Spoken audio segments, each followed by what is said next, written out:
여러분 안녕하십니까? 정재근TV의 정재근입니다. 지난 6월 8일 행정안전부 지방자치인재개발원에서 따뜻한 행정, 인문학적 행정, 그리고 공직가치를 주제로 특강을 했습니다. 시도 국장급 공무원들의 장기 교육 과정인 고위정책 과정이었는데요. 코로나19로 교육생 중 반은 강의실에서, 나머지 반은 숙소에서 온라인으로 수강하는 방식으로 진행했습니다.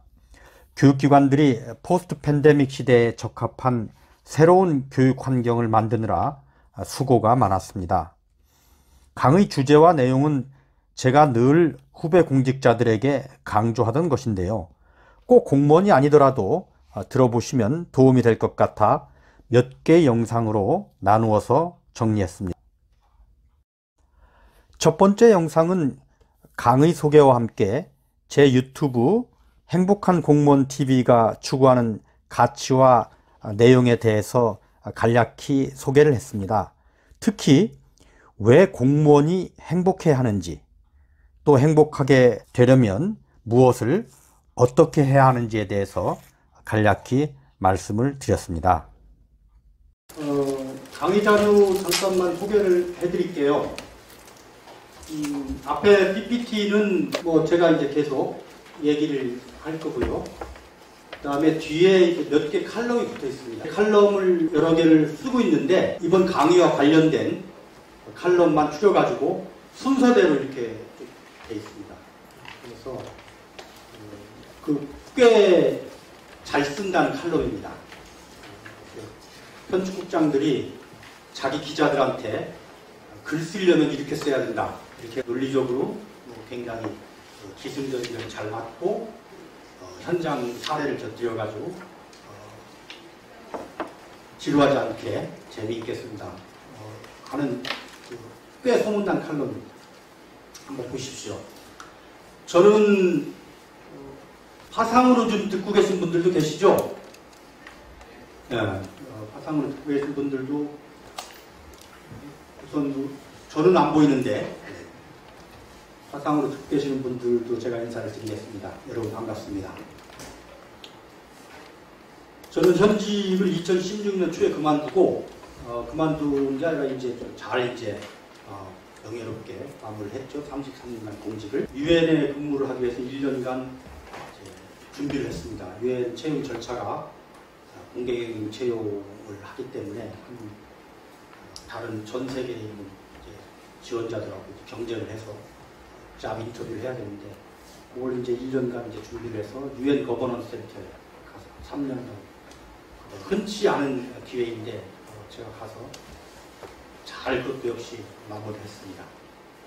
그 과정에서 이제 배운 것도 굉장히 많은데 그 유엔에 가기 전 1년 동안 제가 특강을 한 달에 한 2번 정도 20여 번을 다녔는데 주로 공직 가치하고 청렴에 관한 내용입니다. 공직 가치에 대해서 이제 강의를 하게 되면은 사람들이 되게 이제 이렇게 보는 거예요. 공직 가치는 누구나 다 강의할 수 있거든요. 이렇게 공무원은 살아야 되고 이렇게 일을 해야 된다라고 얘기하기 쉽죠. 그건 이론에 다 나와 있어요. 그러니까 뭐 교수도 얘기할 수 있고 그렇죠?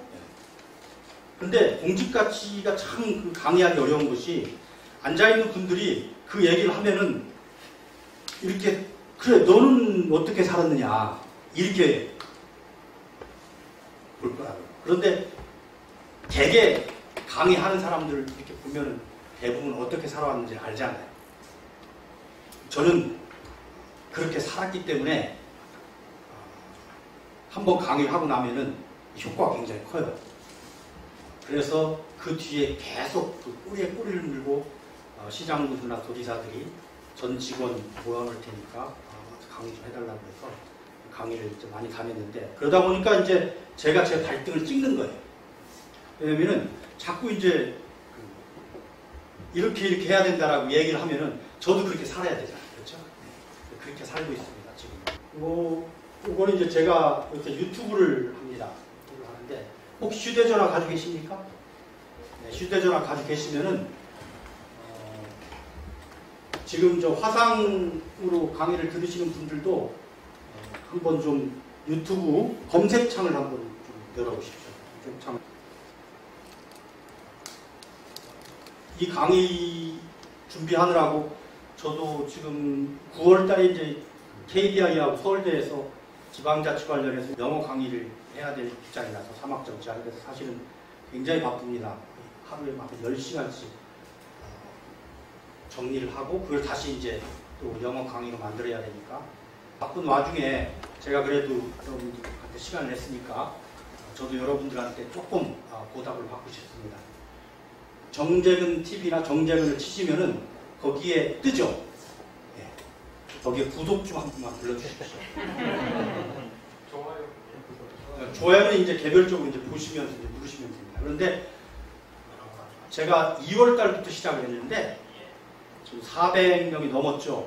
그러면 뭐 여러분들 유튜브 보시면 몇십만 명 이렇게 뭐 구독자들이 이렇게 많고 그러니까 400명 하면 에게 이러실 거예요. 그런데 뭐 강아지 막 이렇게 뛰어다니는 거 이런 것도 막 그 구독 보면 막 200만, 300만 이렇게 나오고 그러잖아요.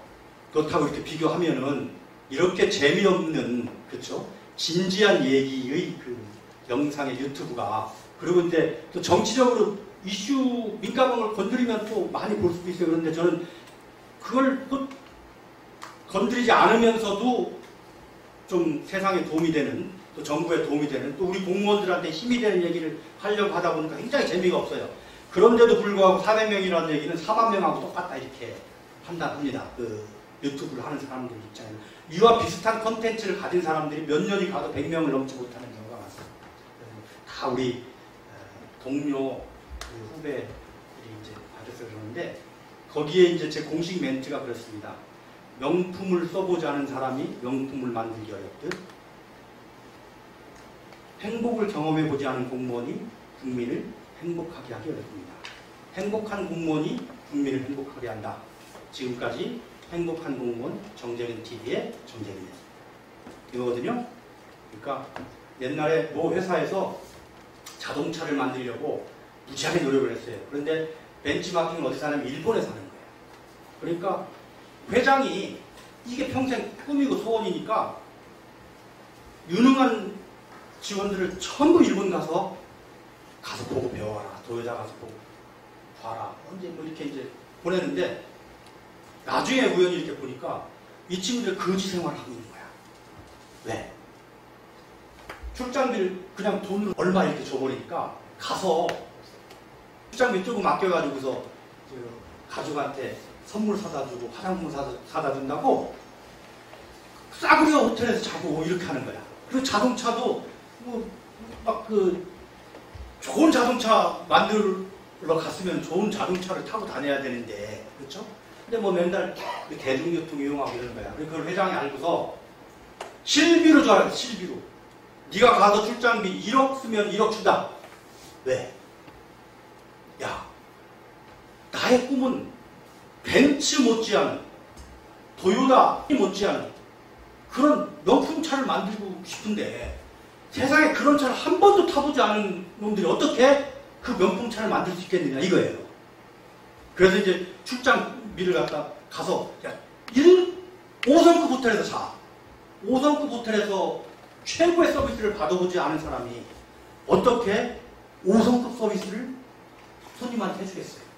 그래서 저는 우리 공무원들이 제일 먼저 행복해야 된다고 생각하는 거예요. 공무원들 행복하지 않은데 내가 늘 항상 불평이고 불만이고 내가 힘들고 내가 짜증이 나는데 아침에 출근해가지고서 민원실에 들어오고 아니면 내가 정책 결정하고 의사 결정할 때 신이 나겠어요? 그래서 공무원은 행복해야 될 권리뿐만 아니라 행복해야 될 의무가 있어요. 그런데 행복이 꼭 돈이 많은 것만 가지고 행복한 거라고 하면은 세상에 돈 많은 사람들이 다 행복하겠죠. 그게 아니라는 거죠. 제가 살아본 바이야기.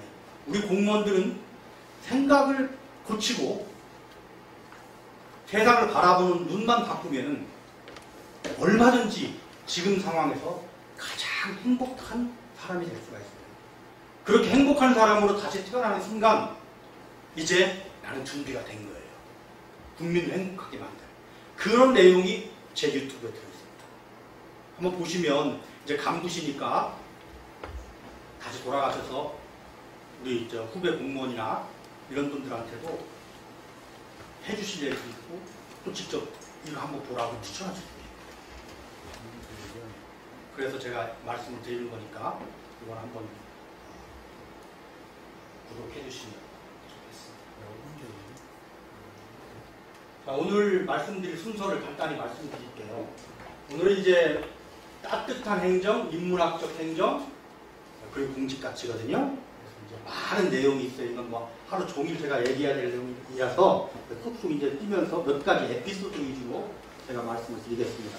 과연 이세돌식의 행정을 할 것이냐, 알파고식의 행정을 할 것이냐, 이걸 제가 말씀드립니다. 오늘 두 번째 강의 영상은 따뜻한 행정, 인문학적 행정, 그리고 공직가치에 관한 제 강의 전체 내용에 대해서 간략히 소개를 한 다음에 따뜻한 행정 5단계에 대해서 말씀을 드리겠습니다. 특히 알파고하고 이세돌하고 바둑 대결을 했던 것을 되돌아보면서 과연 우리가 알파고식 행정을 하는 것이 좋을 것인지 아니면 이세돌식 행정을 하는 것이 좋은 것인지에 대해서 따뜻한 행정과 관련하여 생각해 보도록 하겠습니다. 오늘 말씀드릴 순서를 간단히 말씀드릴게요. 오늘은 이제 따뜻한 행정, 인문학적 행정, 그리고 공직가치거든요. 그래서 이제 많은 내용이 있어요. 이건 뭐 하루 종일 제가 얘기해야 될 내용이라서 쏙쏙 이제 뛰면서 몇 가지 에피소드 위주로 제가 말씀을 드리겠습니다. 먼저 따뜻한 행정이 뭔가, 그리고 따뜻한 행정을 하려면 5개의 단계가 있어요. 저는 이제 제가 이제 말하자면 나름대로 생각을 한 거예요. 먼저 인간의 눈으로 세상을 봐야 돼요. 두 번째, 나를 먼저 따뜻하게 해야 돼요. 그 다음에 나를 먼저 행복하게 해야 돼요. 제가 아까 말씀드렸죠? 내가 먼저 행복해야 돼요. 그 다음에 그걸 바탕으로 해서 내가 따뜻하고 행복하게 된 다음에 내 주위를 따뜻하고 행복하게 만들면 돼요. 그 다음에 이제 그 바탕에서 이제 그 다음번에 하는 거예요. 행정을 따뜻하게. 그럼 따뜻한 행정이 되는데, 행정을 따뜻하게 하는 것은 따뜻한 행정을 실천하는 거예요. 따뜻한 행정을 실천하는 것은 결국은 나중에 말씀드리겠지만 인문학적 행정을 실천하는 거거든요. 그래서 결국 따뜻한 행정과 인문학적 행정이 연계가 되는 거고, 그 다음에 이제 인문학적 행정이나 이 따뜻한 행정이 어떻게 공직가치와 연계가 되는지 이런 걸 좀 말씀을 드릴게요. 왜 따뜻한 행정인가? 뭐 공무원이 따뜻한 마음을 가지고 나란 일을 내 일처럼 하면 그 일이 비록 작은 것일지라도 국민은 감동한다. 이게 이제 따뜻한 행정을 해야 되는 이유인데요. 알파고 2016년에 알파고가 이세돌하고 바둑을 두죠. 네. 바둑을 두는데 그때 모든 국민들이 이세돌이 이기길 응원했어요. 어쩌면 우리나라 사람뿐만 아니고 전 세계 사람들이 다 이세돌이 사람이 이기기를 바랐겠죠. 그런데 그때 알파고한테 바둑을 치면서 이제 인공지능이 이제 바둑까지도 이기는구나 이렇게 하면서 그때 이제 한참 인공지능의 시대에 관해서 이제 4차 산업혁명에 관해서 이렇게 얘기가 나왔대요. 그러면서 없어져야 될 직업군에 대해서 얘기를 합니다. 없어질 수 있는 직업군, 미래에. 그때 그 없어질 수 있는 직업군 중에 공무원이 들어가요. 변호사, 뭐 의사, 판사 이런 건 말할 것도 없고 공무원도 들어가요. 그때 이제 제가 생각을 했어요. 과연 공무원 없어지느냐. 이세돌하고 알파고는 보이지 않아요. 보이지 않죠? 누가 거기 앉아 있어요? 아자왕이라고 그러는 사람이 나와 있죠. 그러면 아자왕이 알파고가 이렇게 두겠다고 그러면 자기가 거기다 이렇게 넣잖아요. 그러니까 국민은 정작 알파고는 못 보고 아자왕을 보는 거예요. 근데 아자왕은 어때요? 표정이 굉장히 변함이 없었죠. 혹시 그때 그 바둑 대국 보신 분 있어요? 보셨어요? 예. 아자왕은 그냥 있는 거예요. 무표정. 이세돌은 어때요? 막 그냥 고민도 했다가, 그렇죠? 그럼 인간다운 모습, 인간이 아닌 것 같은 기계의 모습, 이것이 이제 아자왕과 이세돌하고 이게 차이예요. 그런데 행정을 하는 거예요, 사실은 이게 이제 말하자면. 행정을 하는 건데 우리가 과연 이세돌식의 행정을 할 것이냐, 알파고식의 행정을 할 것이냐, 이걸 제가 말씀드려요. 국민은 알파고는 보이지 않아. 그냥 객관적으로 탁탁 그 법령에 따라서 이렇게 탁 시키는 대로 놓는, 약속된 대로 놓는 아자왕만 보이는 거예요. 그것이 인공지능식, 기계식 행정이고, 이세돌식의 행정은 사람 같은 행정이죠. 때로는 실수도 있어요.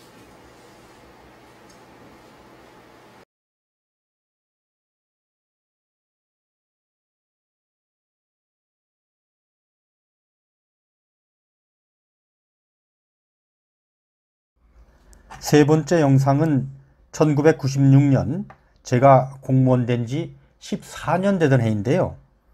그때 저와 선배님 한 분과의 사이에 일어났던 에피소드를 소개하겠습니다. 그 후 저는 20년간 따뜻한 행정을 제 공직생활의 화두로 삼고 일을 해왔는데요.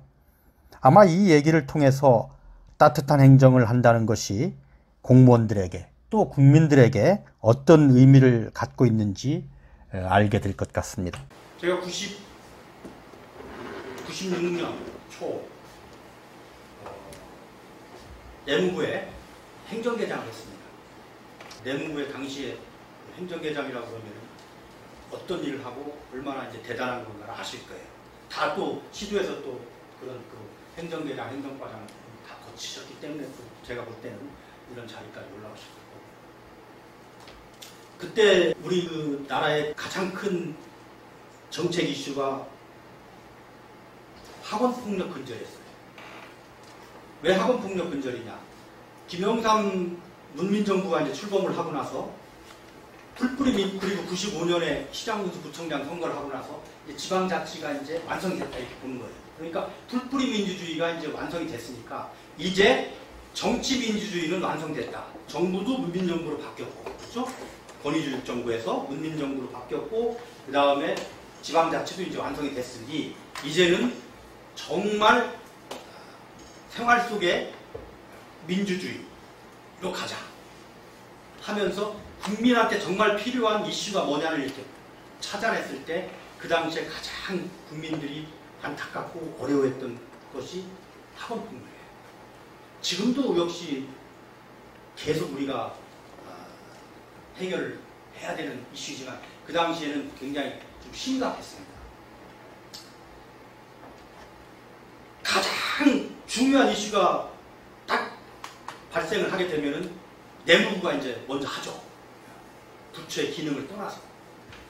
내무부에서 그 이슈를 가지고 왔을 때 이게 어디에도 해당이 안 되고 굉장히 중요한 이슈다 그러면 행정과 행정계가 한다. 그래서 제가 그걸 해요.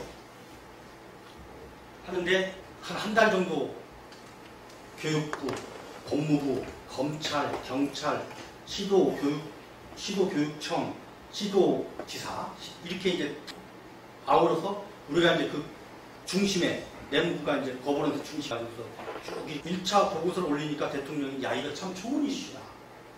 정말 이런 걸 해줘야지만이 국민이 이제 민주국가가 됐다는 걸 알 수가 있겠구나. 이렇게 하고서 당신이 느닷없이 당신 입으로 국민한테 말이지 좀 얘기를 하고 싶다.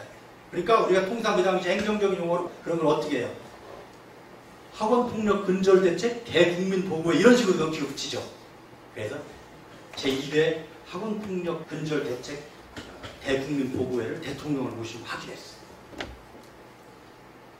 네. 청와대에서 하는 게 아니고 정부 서울청사 19층에 대회의실 있죠? 거기로 이제 오신다는 거예요. 장소를 거기로 만들었어요. 자, 행사를 당연히 제가 이제 책임자죠. 그렇죠? 내가 주무니까.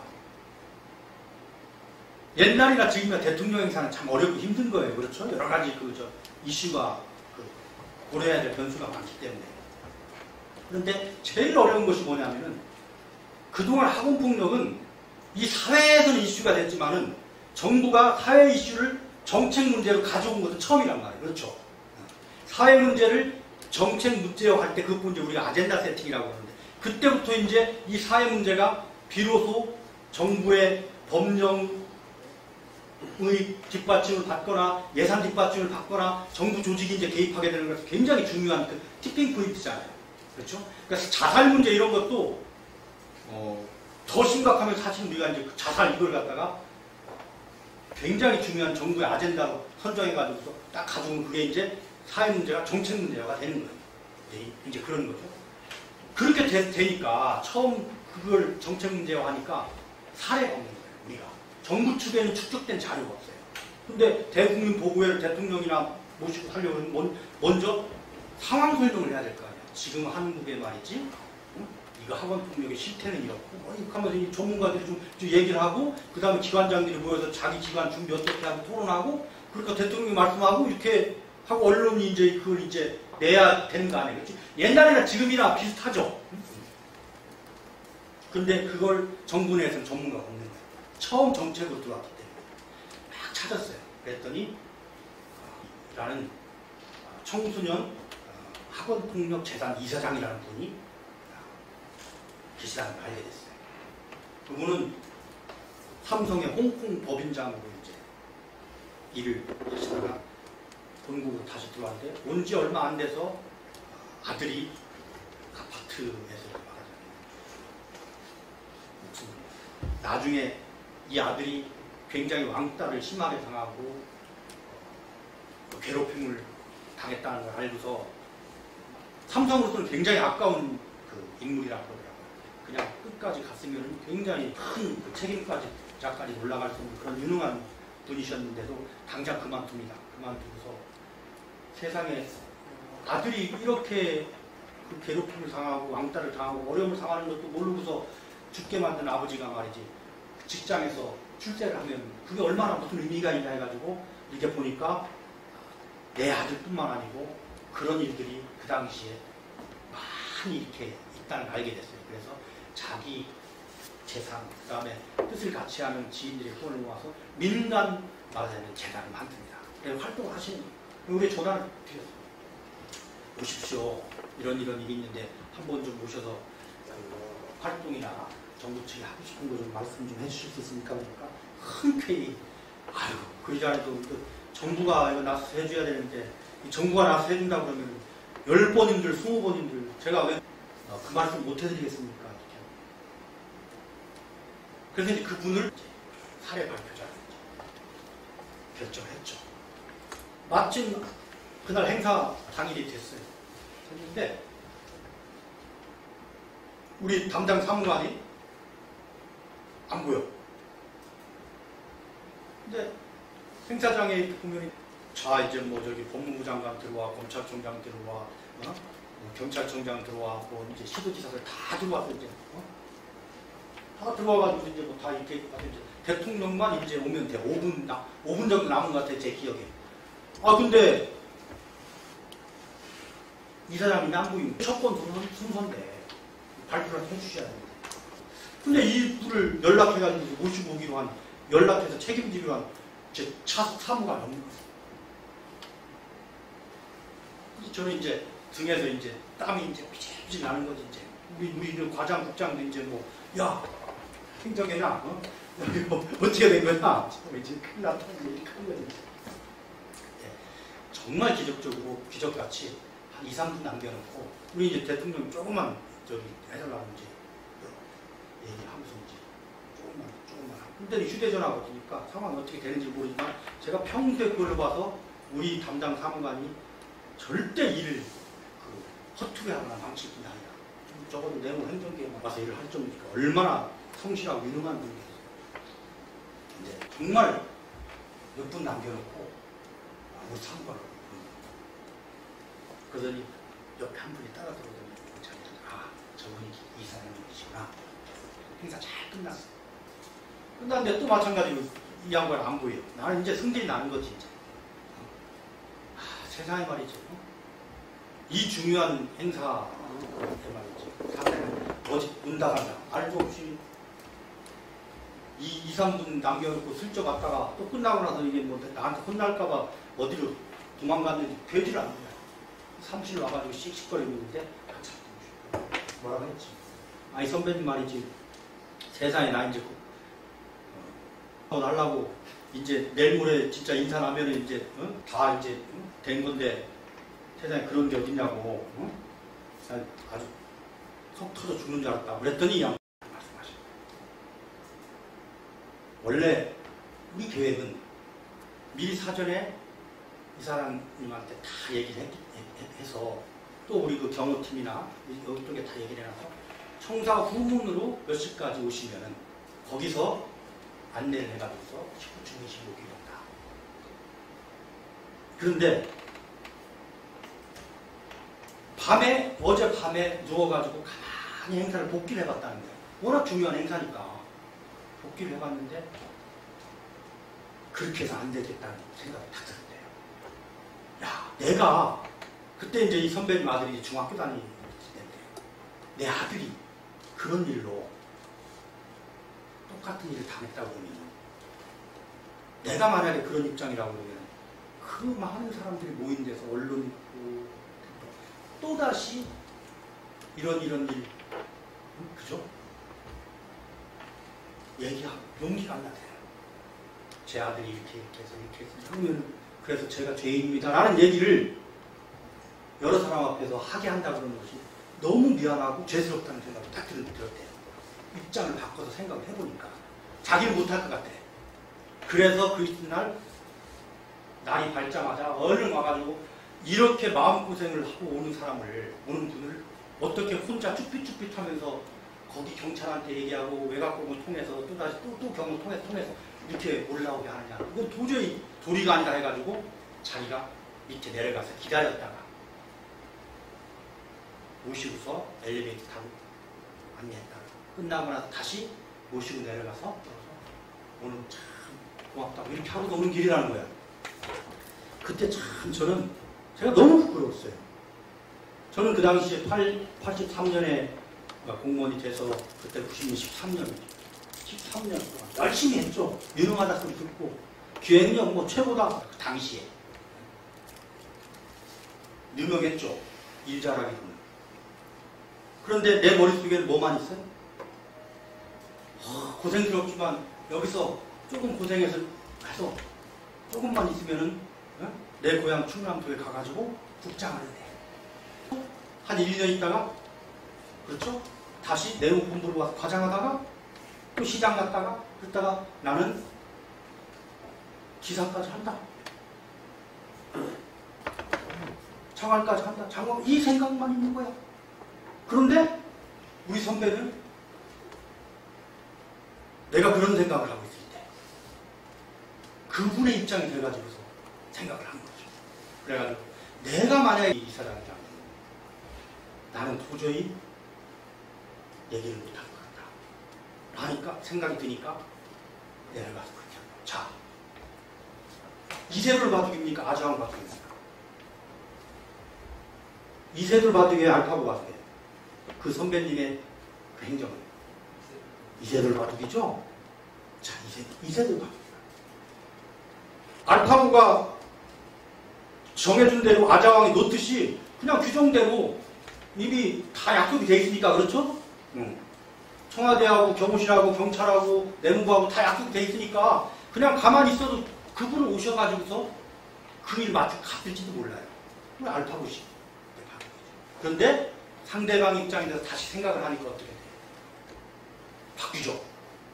그때부터 저는 제 인생관이 바뀌었어요. 그때부터 저는 따뜻한 행동을 생각하게 된 거예요. 사실 96년부터.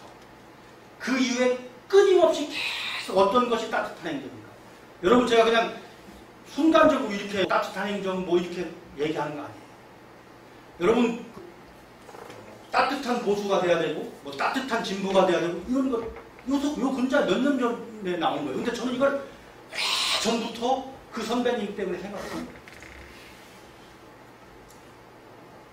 인공지능 시대가 돌아와도 사람과 사람을 대면해가지고 교감하고 들어주고 그걸 맞춤형으로 풀어주는 것은 결국은 우리가 해야 돼요. 안 없어집니다. 더 오히려 더 필요하죠. 문제는 인공지능과 협업을 하면 되는 거예요. 그러니까 인공지능과 내가 공무원이 all or nothing, 제로섬 게임이 아니라 이거죠. 그죠? 협업을 하면 되는 거예요. 인공지능이 잘할 수 있는 데가 있어요. 그리고 내가 잘할 수 있는 게 있어요. 그런데 정책을 판단하고 결정하는 것은 어쩌면 인공지능이 더 많이 도움을 줄 수 있을지 몰라요. 그렇지만 일선에서 현장 행정을 하는 우리 지방 행정은 인공지능이 좀 비중이 적을 수밖에 없을 것 같아요. 그렇기 때문에 저는 더 미래에는 행정은 계속 돼야 되지만 특히 주민과 접촉해서 이렇게 그 교감하는 이런 행정, 지방 행정, 현장 행정은 여전히 경쟁력이 그 속에서 우리는 굉장히 보람을 느끼습니다. 다른 어떤 직종보다 보람을 느끼습니다. 자. 따뜻한 행정, 인문학적 행정, 그리고 공직가치. 네 번째 순서는 코로나19 대응과 지방자치단체의 역할입니다. 들어보시고 괜찮으시면 구독, 좋아요 부탁드리겠습니다. 이것은 발을 딛고 현장에서 하는 이 행정은 고통스럽고 괴로워도 가장 필요한 일이고 분권과 자치의 힘이에요. 30년 분권과 자치의 힘으로 효율화되고 신속화된 의사결정 그리고 나를 뽑아준 주민에 대한 책임성을 가진 그 리더십 하에 있는 우리 공무원들이 결국은 이 코로나19를 극복하고 있는 거예요. 그걸 모르면 안 된다. 그걸 모르면 안 된다. 코로나19 우리나라가 대응 잘 하고 있죠. 이 정도는 대응 잘 하는 거예요. 처음에 잘 하니 못하니 그랬지만 다른 나라하고 이렇게 비교를 해보니까 어때요? 엄청나게 잘하는 거죠. 사람들은 질병관리본부를 보고 컨트롤 타워를 보고 이럴 때 저는 지방자치단체를 봤어요. 코로나19 정부는 과연 대응 잘하고 있냐? 이거만 보면 된다. 그때부터 저는 자치단체 자, 여러분 이게 이제 사태가 어느 정도 진정이 되면은 분석을 할 때 뭐를 제일 우리가 잘한 걸로 분석이 될까요? 여러 가지가 있을 수가 있어요. 저는 국정을 막지 않은 것이 가장 큰 승리라고 생각해요. 거의 유일할 거예요. 지금 다른 나라 뭐 대만이나 싱가포르 초기에 막았다가 지금 조금 완화했는지는 어쩐지 몰라도 또 미국, 뭐 유럽 다 국정 막 우리만 처음부터 끝까지 계속 국정을 열잖아요. 이건 이 국제사회에서 글로벌 솔리데리티에서 지금 자꾸 그 분절화되잖아요. 국제관계가. 그렇지만 이 분절화돼가지고서는 결국은 이 인류를 망할 수밖에 없어요. 그러니까 현실과 정당성하고 도덕적 정당성하고는 다른 거예요. 그럼 도덕적 정당성을 가진 사람이 결국은 오래 가고 이긴다는 거죠. 설령 지더라도 떳떳한 것이 도덕적 정당성을 갖는 사람이죠. 그러면 이 국제사회에서 대한민국이 이 어려운 시기에 끝까지 문을 막지 않았다라고 하는 것은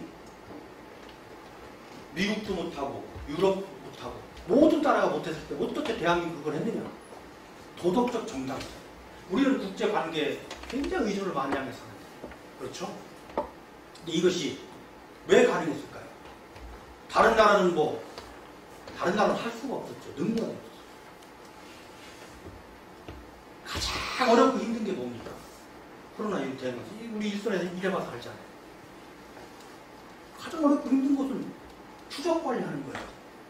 코로나19 대응, 그 전염병에 대한 처음부터 끝은 트래킹입니다. 트래킹. 추적 관리하는 거예요. 추적 관리 시스템이 잘 되는지 없느냐에 따라서 이것이 팬데믹으로 가냐 아니면은 어느 정도 컨트롤 범위로 하냐 하는데 추적 관리할 수 없으니까 미국 같은 데는 그냥 아무리 노력을 해도 내가 어디서 감염됐는지를 모르고 그걸 또 어디서 추적을 못하고 하니까 계속 가잖아요.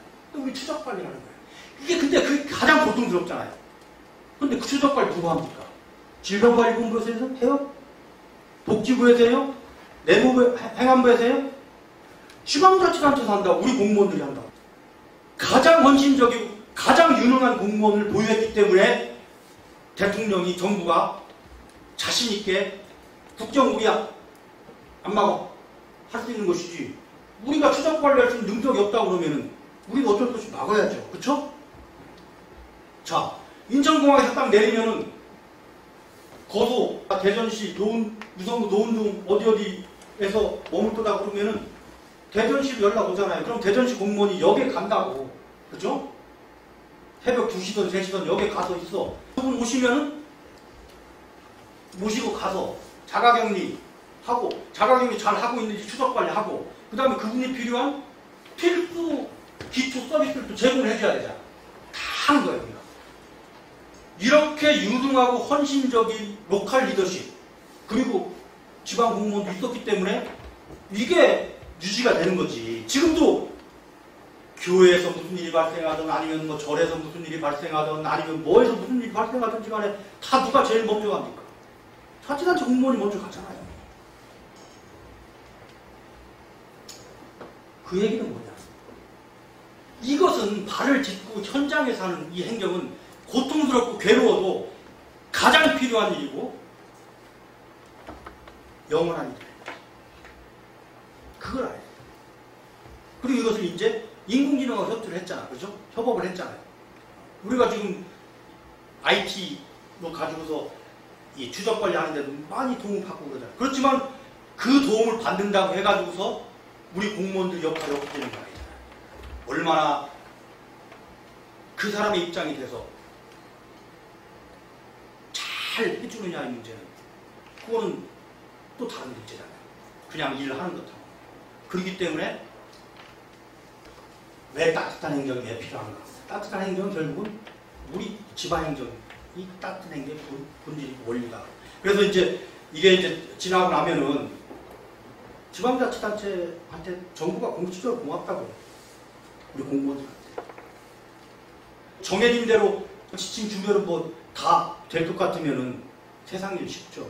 그런데 현장에서 그 지침을 받으면은 그대로 안 되잖아요.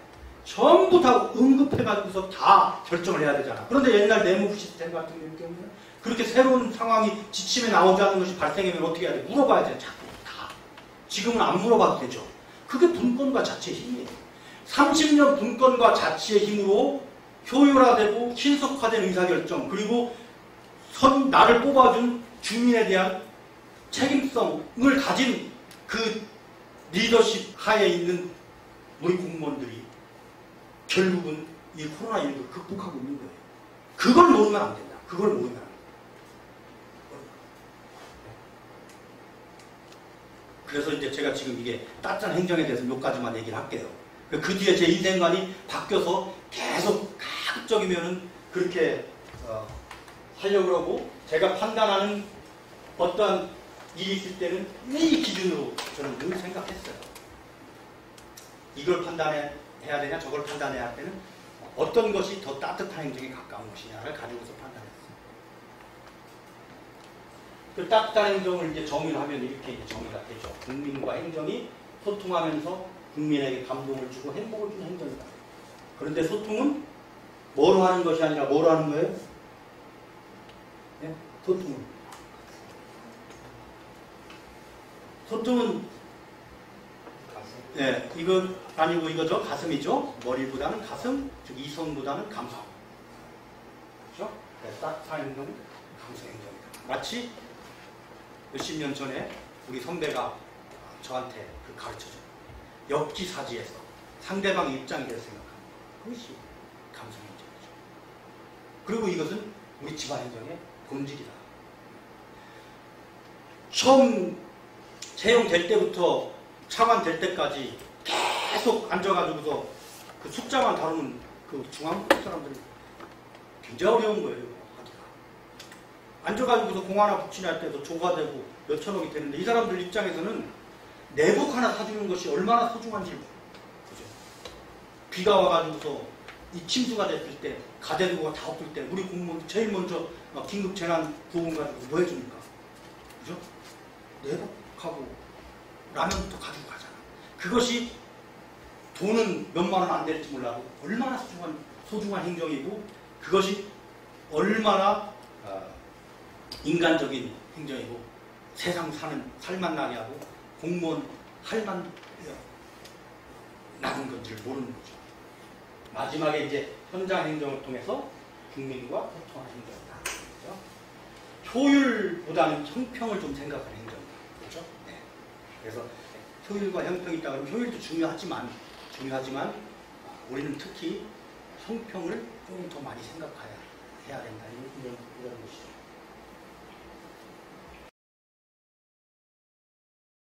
따뜻한 행정, 인문학적 행정, 그리고 공직가치 5번째 강의는 로댕의 조각 칼레이 시민을 통해서 인간의 눈으로 세상을 바라본다는 것에 대해서 말씀을 드리겠습니다. 따뜻한 행정을 실행하는 5가지 단계에 대해서 말씀을 드렸었지요. 그 첫 번째 단계가 사람의 눈으로 세상을 바라보는 것인데요. 사람의 눈으로 세상을 바라본다는 것이 아주 중요하면서도 그리 쉽지는 않습니다. 다 같이 한번 생각해 보도록 하겠습니다. 들으시고 괜찮으시면 좋아요, 구독 부탁드리겠습니다. 따뜻한 행정 5단계, 그죠? 인간의 눈으로 세상을 보는 것. 여러 개 있지만 제가 이제 칼레이 시민 요거 하나만 볼게요. 여러분 칼레이 시민은 그 로댕의 조각 작품이라는 건 아시잖아요. 그렇죠? 네. 그 조각 작품 보시는 분 계세요? 진품. 이렇게 생겼어요. 이건 제가 이제 독일에서 근무를 할 때 스위스 바젤에 이제 출장을 갔을 때 조그마한 그 뮤지엄, 후스트라고 그러는 것은 이제 되게 그 지역 마을 뭐 이런 뜻인데 후스트 뮤지엄이 있다고 그래서 갔더니 마당에 뭐 이런 게 있어. 그래서 많이 본 것 같아서 보니까 칼레이 시민이래. 그래서 우리한테는 칼레이 시민이 굉장히 유명하기 때문에 이게 진짜냐고 자꾸 물어봤죠. 그랬더니 이제 박물관 직원이 촌스러운 듯이 바라보면서 진짜인지 아니 진짜 그 뜻 자기는 그 뜻 자체를 모르겠다. 그런데 저게 처음에 그 로댕이 만든 거냐고 의미냐면은 이게 처음에 로댕이 만들게 됐다. 12점이 만들었대요. 그 당시에 그 조각은 이제 하나만 만드는 게 아니라 법으로 규정상 몇 개까지 만들 수가 있게 돼 있는데 번호를 붙이죠. 1번부터 이제 12번 이렇게 해가지고서 이제 시기별로 이제 바뀌는데 그 당시에는 12개까지 만들 수가 있다고 합니다. 12개를 만들었대. 똑같은 거를. 우리나라에도 12번 작품이 지금 그 박물관 문을 닫았는데 그쪽 삼성화재 건물 밑에 플루토 뮤지엄이라고 있어가지고 그때 저도 틈날 때마다 이제 가서 보고 했던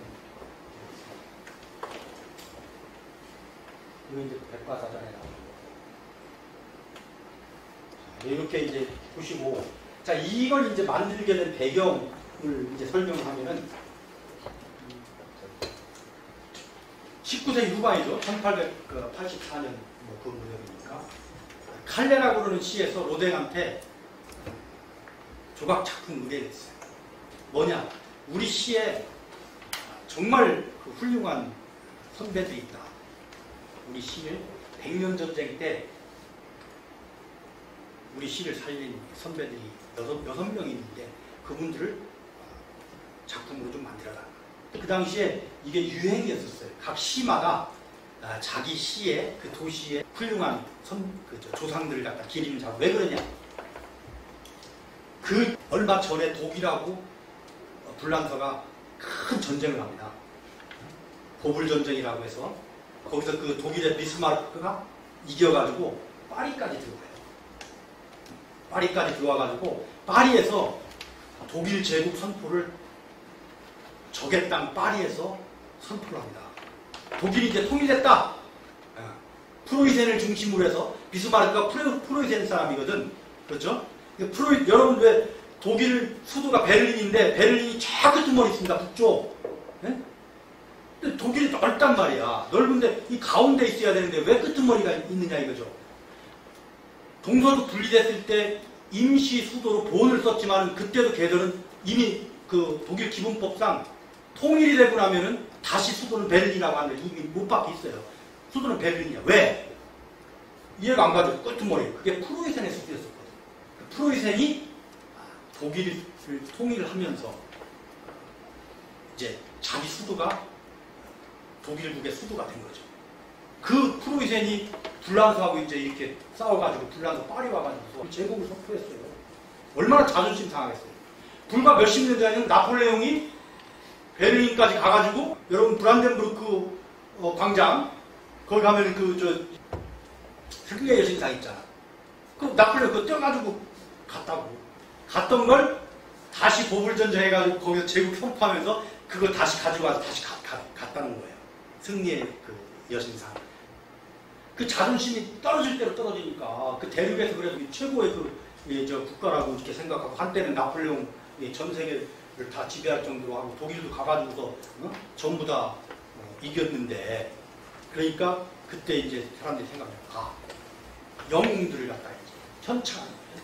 우리도 이제 어려울 때는 왜 이순신 장군, 막 세종대왕 이렇게 해가지고서 일제시대 때 우리 그분들을 더 기리고 찬양하잖아요. 그렇죠?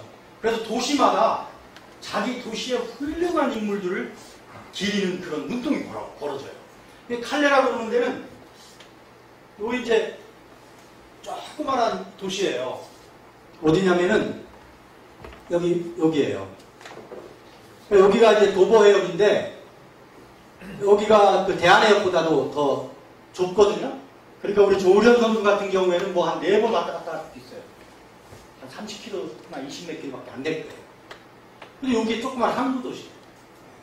그러면은 그 삼총사의 그 달단양이 이제 공작 부인의 그 밀지를 가지고서 저 칼레 항에서 이렇게 밀항해가지고 가고 그런데요. 그러니까 그 조그마한 도시인데 항구 도시는 굉장히 상징적이에요. 그런데 500년 전에 이제 100년 전쟁이 있어요. 영국하고 불란서.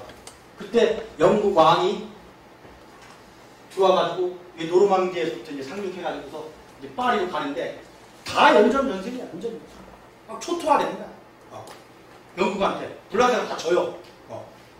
지는데 딱 가려고 그러는데 파리까지 가려고 그러는데 칼레라고 그러는데 저게 항복을 안 해. 그러니까 수양지하고 똑같은 거야.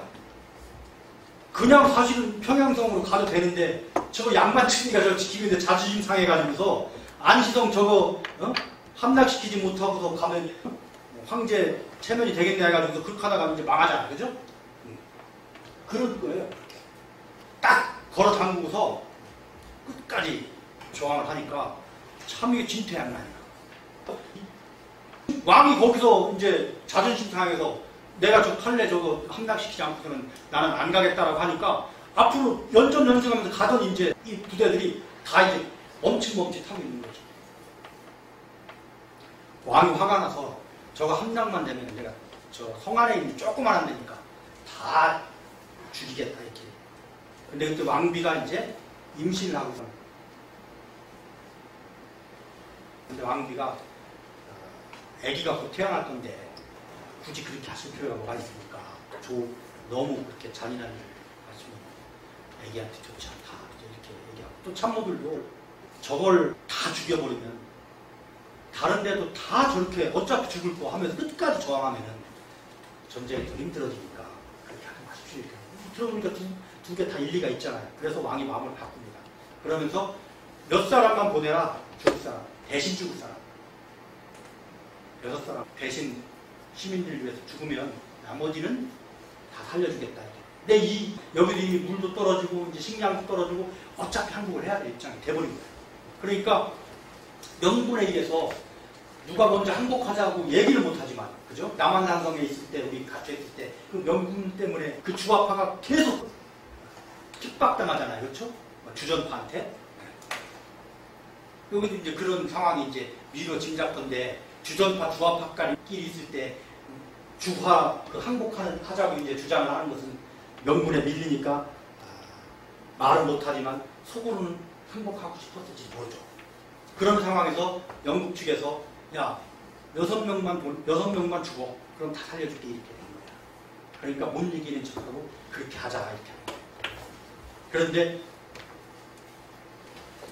제비 뽑기를 하려고 이제 이렇게 탁 하는데 제비뽑기를 하려고 딱 하는데 이분이 딱 나타나. 생피에라는 분이. 웨스타 생피에라는 분이. 도시에서 제일 존경받는 분이. 그래서 이제 우리가 항상 노블리스 오블리제 할 때 이제 저분 예를 드는데 저는 이걸 노블리스 오블리제의 측면에서 보는 게 아닙니다. 그러니까 노블리스 오블리제보다 더 고귀한 것이 있다. 자, 이분이 어떻게 우리가 우리의 후손들 여기 살아있는 나머지 사람 그리고 영웅 속성을 잃어갈 우리 도시 우리 후손들을 살리는데 제비뽑기라고 합니다.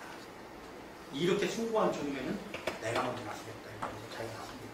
그렇게 하면서 몇 사람이 그러면 나도 나서겠다 하면서 근데 나중에 이제 결국은 이분들도 다 살려주죠. 다 살려주고 그 도시도 다 살고 다른 도시에서는 말이지 다 훌륭한 위인들이 있다고 막 이렇게 하는데 칼레를 가만히 생각해보면 아니야 500년 전에 이 선배들이 없었으면 우리 도시가 과연 지금 이렇게 잘 살 수 있을까? 라는 생각에 미치자 그 당시 잘 나가는 조각가 로댕한테 정말 잘 만들어줘 이렇게 한 거야. 그래가지고 이제 의뢰를 했어요. 로댕도 열심히 만들었어요. 만들어가지고 이제 탁 이제 보여줬는데 사람들이 이렇게 보고 나서 에이 이거 아니야. 왜? 자기 목숨을 초계와같이 던진 우리 훌륭한 우리 영웅들 이 사람들을 막 이렇게 잘 안 보이나요? 이렇게 막 그 징징 우는 모습으로 말이지 이게 막 그 넉나간 모습 그죠? 예? 덜덜 떠는 모습 이런 식으로 하는 거예요. 그래가지고 나쁜 검사 안 해줍니다. 그래가지고 당초에는 시청 앞에 쫙 이렇게 칼레 시청 앞에 딱 세워놓으려고 그러다가 그냥 바닷가에다가 이렇게 놓은 거야. 로댕이 가만히 생각해. 너무 속이 상하잖아. 그래가지고서 얘기를 한 거야. 야, 이 친구들아. 너네 조상이 이 선배들이 정말 훌륭한 것은 이렇게 징징 울고 죽음을 두려워하는 그렇기 때문에 위대한 거야. 이렇게 그게 뭔 소리여? 목숨을 초계와 같이 던졌는데 야 신 불사조 이런처럼 야 죽지도 않고 죽었다가 또 태어날 수 이런 사람 같으면 죽는다는 게 두렵지 않겠지. 그렇지만 그분들이나 나나 여러분이나 다 죽는 것이 무섭고 두려운 거야. 정말 위대한 것은 다 같은 인간으로서 죽음이 그렇게 무섭고 두려운데도 불구하고 다른 사람들을 위해서 자유의지에 의해서 그죠? 그 두려움을 극복했다는 거. 그리고 스스로 죽음을 택했다는 그것이 위대한 거지. 신 같으면은 신이야 죽겠다고 나서면 그게 뭐가 위대하겠냐 이래 되는 거죠. 그러면서 그래 맞네. 그래서 나는 그렇게 묘사를 한 거야. 징징 우는 사람, 두려워서 덜덜 떠는 사람으로. 네, 똑같은 인간이 이렇게 위대한 일이기 때문에. 맞죠. 그 당시에는 조각상들이 다 이제 신들의 모습으로 위대한 사람들은 다 신들의 모습으로 그러니까 다비드상 이렇게 하면은 미켈란젤로가 물론 말이죠. 완벽하게 조각해놨죠. 멋지게 하고서 그냥 이 단 위에 말이 높은 기단에다 이렇게 놓고서 사람들이 우러러오게 했다. 근데 여기는 탁 바닥에만 이거 실제로 가보면은 제 키보다 이 정도 이렇게 큽니다. 다 들여다보세요. 여기서 로댕의 위대함이 나오는 거예요. 그동안에는 미켈란젤로나 이런 그 유명한 조각가들은 다 세상을 신의 눈으로 봤다.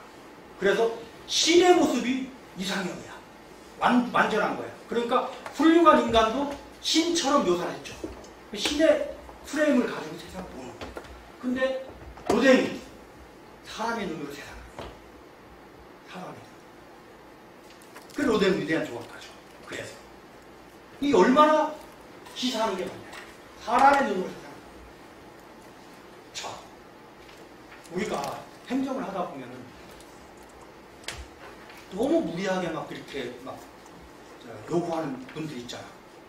어떤 분들은 뭘 드렸는데도 또 달라고 그러고 또 달라고 그러고 무리하게 얘기하고 어거지 쓰는 그런 분들도 있을 수가 있어요. 그런데 그거를 이것처럼 신의 눈으로 알파고의 눈으로 이렇게 보면 그 규정에 어긋나는 거죠. 한 번 줬으니까 끝나는 거죠. 그렇죠? 그런데 내가 그 사람 입장이 되는 거예요. 사람의 눈으로 보는 거지. 그래서 이렇게 한 번만 생각해 보는 거지.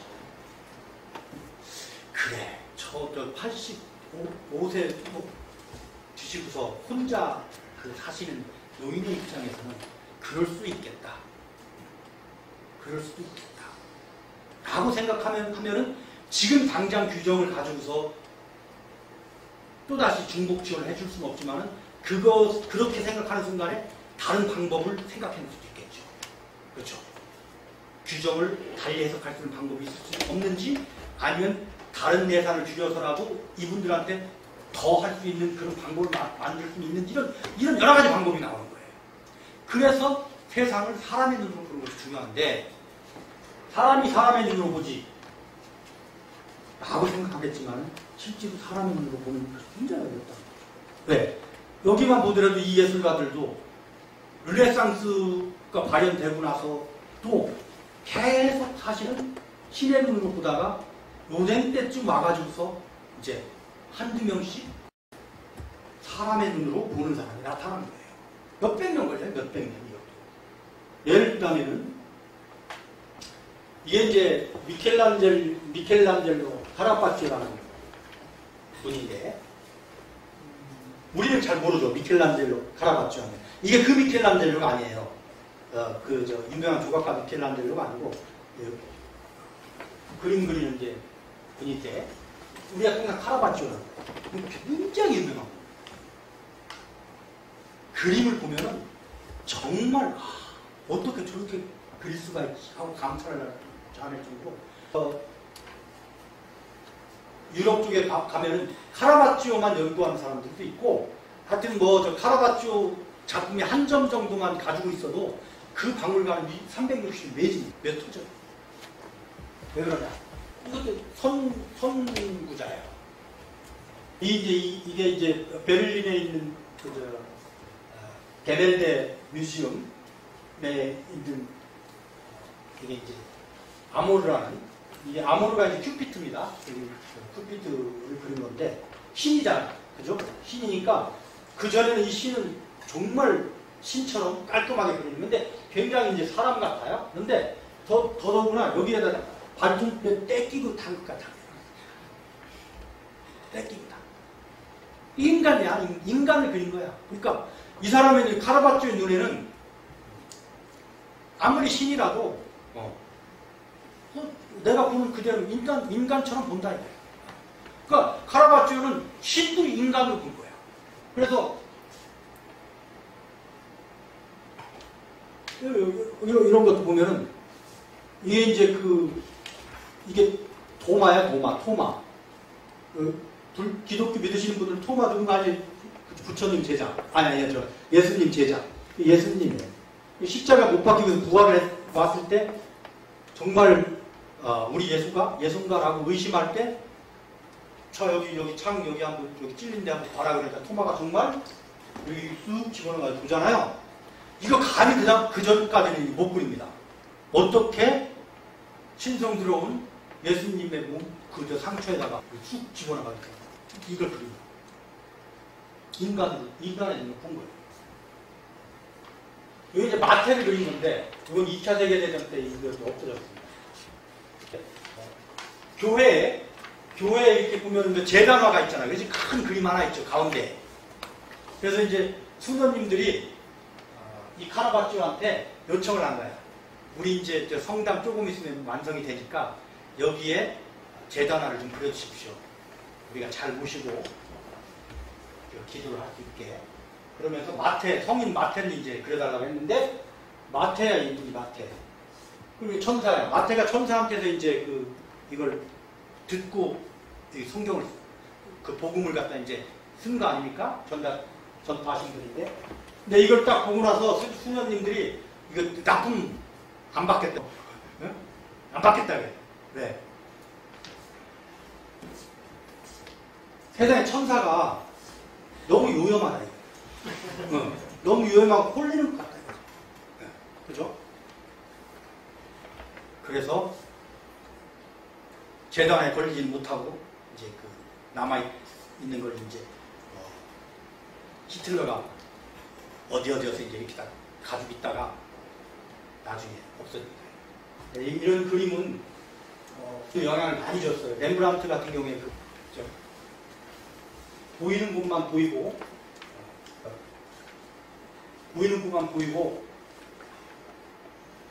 안 보이는 곳은 안 보이게끔 하는 이 명암, 이게 다 렘브란트한테 그 영향을 주거든요. 어쨌든 이 사람의 눈을 생각하고 이게 몇백 년 걸린 거예요. 근데 우리도 과연 사람의 눈으로 세상을 보냐 이렇게 보면은 돈의 눈으로 세상을 보지 않아요 이렇게 생각하죠. 그렇죠? 돈의 눈. 또 체면의 눈으로 세상을 보지 않아요. 저 같은 경우에 이제 큰 아들 처음 이제 대학 그 시험 보고 말이지 뭐 지원하고 그럴 때 가만히 생각해 보면은 내 체면의 눈으로 본 것 같아. 너무 미안해 아들한테. 아들이 자기 능력에 맞게끔 그 적성에 맞는데 진짜 이렇게 했으면 될 텐데. 그 사람의 눈으로. 만약 그때 내가 진짜 아까 그 선배님처럼 그 입장이 돼서 역지사지, 그죠? 아들의 입장이 돼서 생각을 했으면 우리 아들이 조금 덜 고통스럽지 않았을까? 그 당시에 이런 생각도 드는 거예요. 그 다음에 이제 따뜻하게 하는 가장 좋은 방법은 자기 자신을 칭찬해야 돼요. 그래서 이제 인간의 눈으로 세상을 보는 것, 굉장히 이제 기본이죠. 따뜻한 행동을 하는데, 그리고 이제부터는 나를 따뜻하게 하는 것. 나를 따뜻하게 하는 것은 저는 자기 스스로를 칭찬하고 자기 스스로한테 선물을 하는 것이 굉장히 좋을 것 같아요. 내가 어떤 의미 있는 일을 했을 때 그때 한 번씩 선물을 한번 줘보세요. 그래서 저는 이제 굉장히 갖고 싶은 만년필이 있었어요. 만년필이 있었는데 꽤 비싸죠. 이제 그 만년필은. 그래서 어떻게 할까 그러다가 출장을 갈 기회가 있었는데 그때 이런 생각이 딱 들었어요. 출장 가기 전에 제가 굉장히 중요한 법을 그때 이제 충남도의 기획관실장으로 있었을 텐데 도청 이전 지원에 관한 특별법을 만들었거든요. 제가 경북도와 같이 충남도도 이전을 해야 되고 경북도 이전을 해야 되는데 이게 뭐 지방도만 가지고서는 안 되는데 근데 이게 사실은 그런 법은 그 당시까지만 해도 지방에서 주도적으로 해가지고 산다는 걸 되게 상상을 못 하는데 우리가 지방에서 주도적으로 해가지고 발의해서 결국은 만들었어요. 그래서 지금도 충남도청 이전하고 경북도가 그 예천 안동으로 가고 하는 데 대해서 몇천억 지원받고 그 도시 기반에 관해서 끊임없이 계속 그 중앙정부의 그 지원 그걸 만들고 하는 것이 결국은 그거거든요. 고생 많이 했죠. 고생 많이 했어요. 저뿐만 아니고 그 당시에. 제 스스로 굉장히 대견스러워요. 그래서 출장을 이제 가는데 가자마자 면세 좀 들렸어요. 그 만년필을 볼펜 만년필 세트 세금 안내도 한 70만 원 하더라고 그 당시 돈으로. 딱 사들고서 그래 재근아 너 정말 너는 이 선물 받을 만해. 그리고 제가 저한테 선물했어요. 근데 그런 것뿐만 아니고 이 세상에서 매일매일 살아가면서 내가 대견하는 것이 굉장히 많아요. 내 스스로. 그걸 여러분들이 자기 자신을 관찰해요. 나를 쭉 하루 행동을 이렇게 쭉 관찰해 보면은 사소한 것이지만 칭찬할 것이 굉장히 많아요. 그런 걸 가지고 자꾸 이제 칭찬해요. 가장 좋은 방법은 자기 이름으로 삼행시를 한번 만들어 보는 것이 가장 좋아요.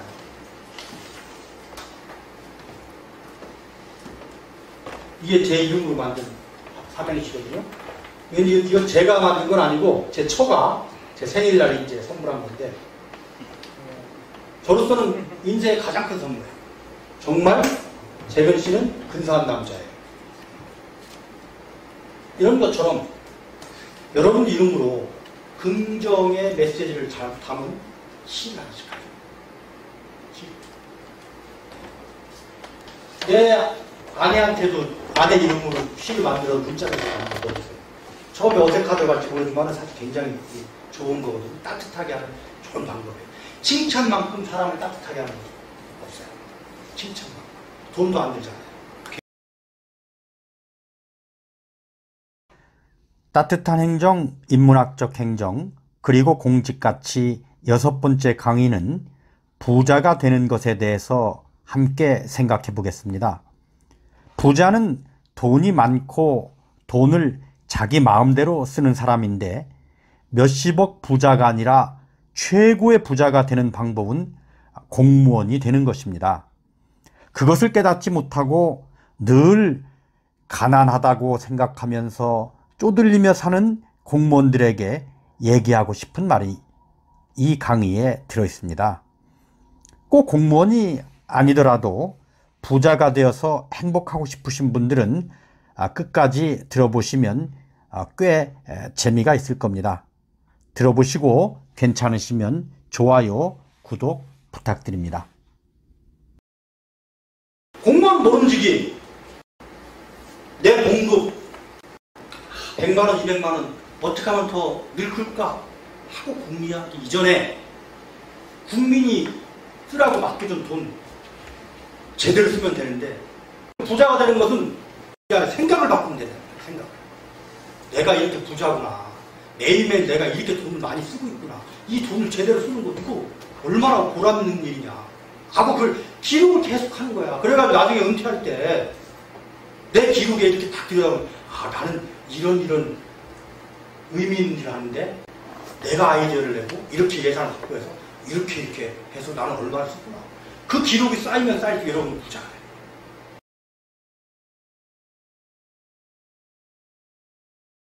부자는 여러 종류가 있어요. 배고픈 부자, 나쁜 부자, 철없는 부자, 보헤미안 부자, 품격 있는 부자. 예를 들어서 뭐 배고픈 부자. 아무리 돈을 벌어도, 아무리 돈이 많아도 계속 벌고 싶어. 그런 부자 있어요. 1000억 있어도 나는 부족해. 2000억, 3000억 가도 이제 나쁜 부자. 나쁜 부자는 이제 돈 벌기 위해서 나쁜 방식으로 버는 사람, 또 돈을 벌어가지고서 나쁜 데 막 쓰는 사람. 이건 나쁜 부자죠. 철없는 부자는 되게 배고픈 부자와 나쁜 부자의 애들. 오렌지족, 낑깡족 이런 것처럼. 그죠? 그러니까 아무렇게나 돈 쓰는 거야. 그죠? 되게 자기가 벌지 않고 준 돈 가지고 쓰는 철없는 배고픈 부자, 나쁜 부자가 준 돈을 가지고 철없이 쓰는 사람들. 보헤미안 부자는 되게 우리가 이제 요 정도 수준에 와 있어요. 우리가 요 정도 수준에. 보헤미안 부자는 그 보헤미안 하면 뭔가 좀 낭만적이고 좀 그런 느낌이 들죠. 소득이 이제 1년에 한 몇천만 원 이렇게 하고 그러면은 애들도 어느 정도 크고 그러면은 내 수입이 소비보다는 조금 넘쳐. 그리고 좀 안정적으로 수입 들어온다 그러면 사람들이 뭘 생각해요? 취미활동, 내가 하고 싶은 거, 내가 좋아하는 걸 생각하는 거예요. 그래서 좀 중년에 연로들이지. 그래서 막 이제 너무 많이 아끼지 않고 나는 조금 그 음악을 듣는 걸 취미다 그러면은 한 몇백만 원짜리 스테레오라도 가서 사가지고 즐기고 이렇게. 선진국, 중진국의 이제 일반 사람들이 이제 보헤미안 부자. 잘 사는 이유가 목적이 이제 다 그런 데 있는 거죠. 그렇죠? 근데 이 보헤미안 부자 하다 보면은 뭔가 좀 미안해. 나만 좋은 거 하고 싶고 이렇게 하는 것 같아서 이제 그러면 어떻게 이제 조금 이제 봉사활동도 하는 거야. 그치? 그래서 좋은 일도 좀 하고 봉사활동도 하고 그렇게 해가지고 이제 품격을 이제 말하자면 이제 씌우려고 그러지.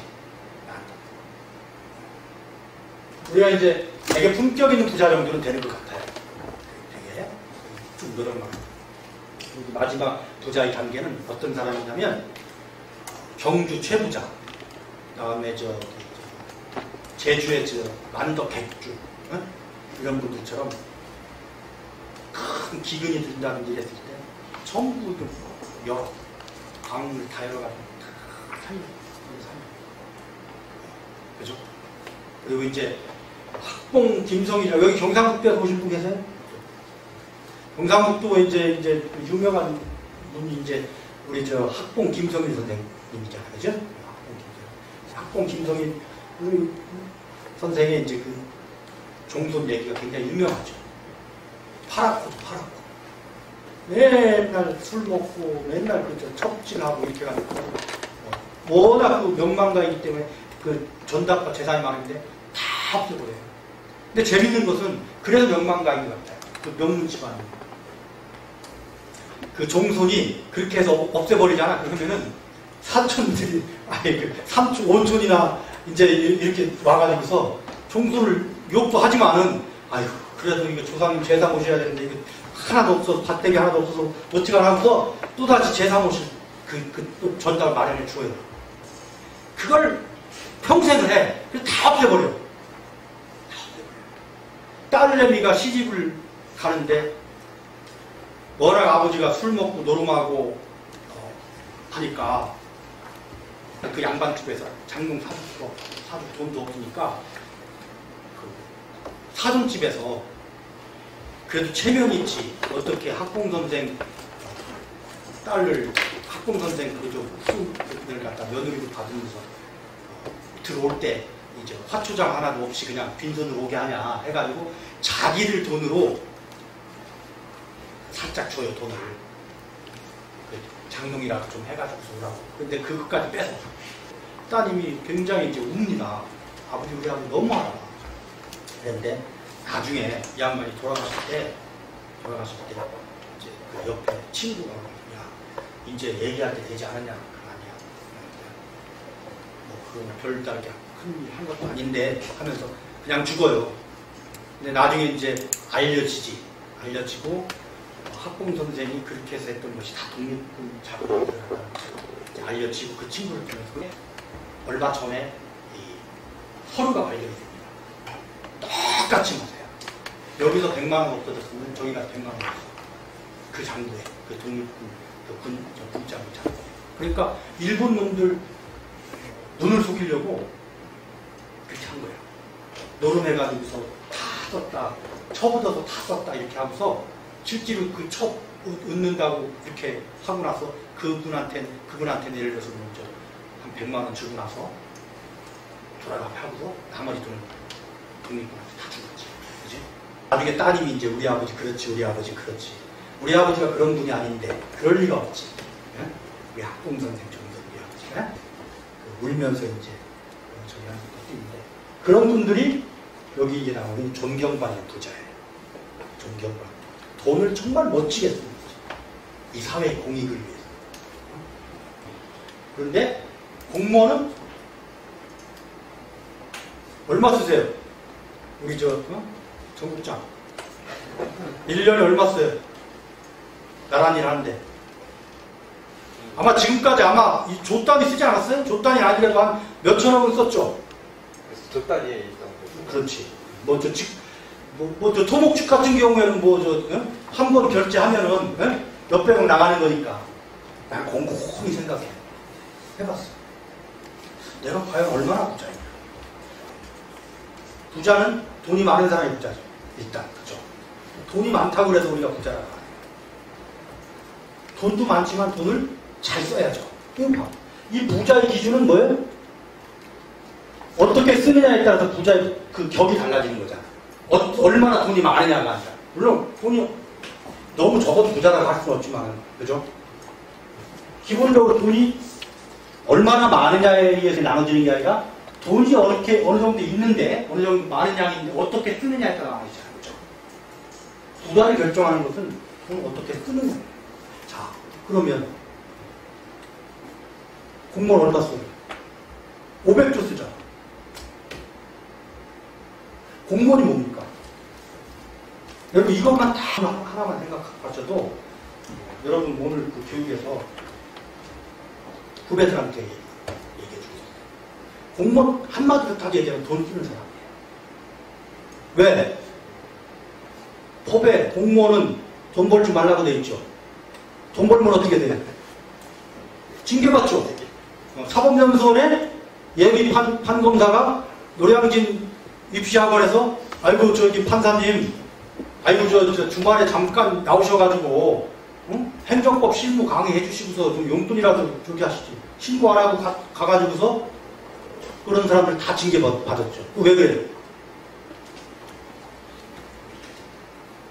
공무원은 돈 쓰라고 뽑아줬는데 돈 쓸 생각을 안 하고 돈 벌 생각을 했기 때문에 징계하는 거예요.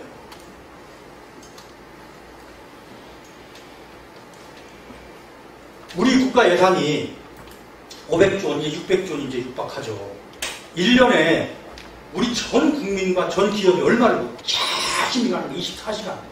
한국이 빨리 경제성장하는 것 중에서 하나 큰 것이 뭐냐면은 우리는 24시간 영업장을 가동을 하잖아요. 여러분 독일이나 아니면 이런 데 가봐 8시면 문 다 닫아. 우리는 새벽까지 다 일하다. 그게 다 부가가치 셀프 에티드잖아요. 그게 다 부가가치에서 다 계산이 되니까 우리가 더 많이 돈을 버는 거죠. 그렇게 해서 버는 것이 1700조. 1700조 버는 거 가지고서 1년에 한 500조, 600조씩 아무것도 못하고 주는 거예요. 몇 프로? 35% 내지 40%. 근데 더 올라갈 거예요. 자, 여러분 봉급 받은 것 중에서 40%를 아들한테 주고서 아들한테 야 아들아 이거 네가 좀 쓰는데 너 혼자 그냥 쓰는 게 아니고 이거 가지고 우리 가족 먹어야 되고 응? 문화생활을 해야 되고 학교 다니면서 공부도 해야 되고 그러니까 잘 써야 된다라고 할 때 그 아들이 만약에 철없으면은 여러분 걱정 되겠어요 안 되겠어요?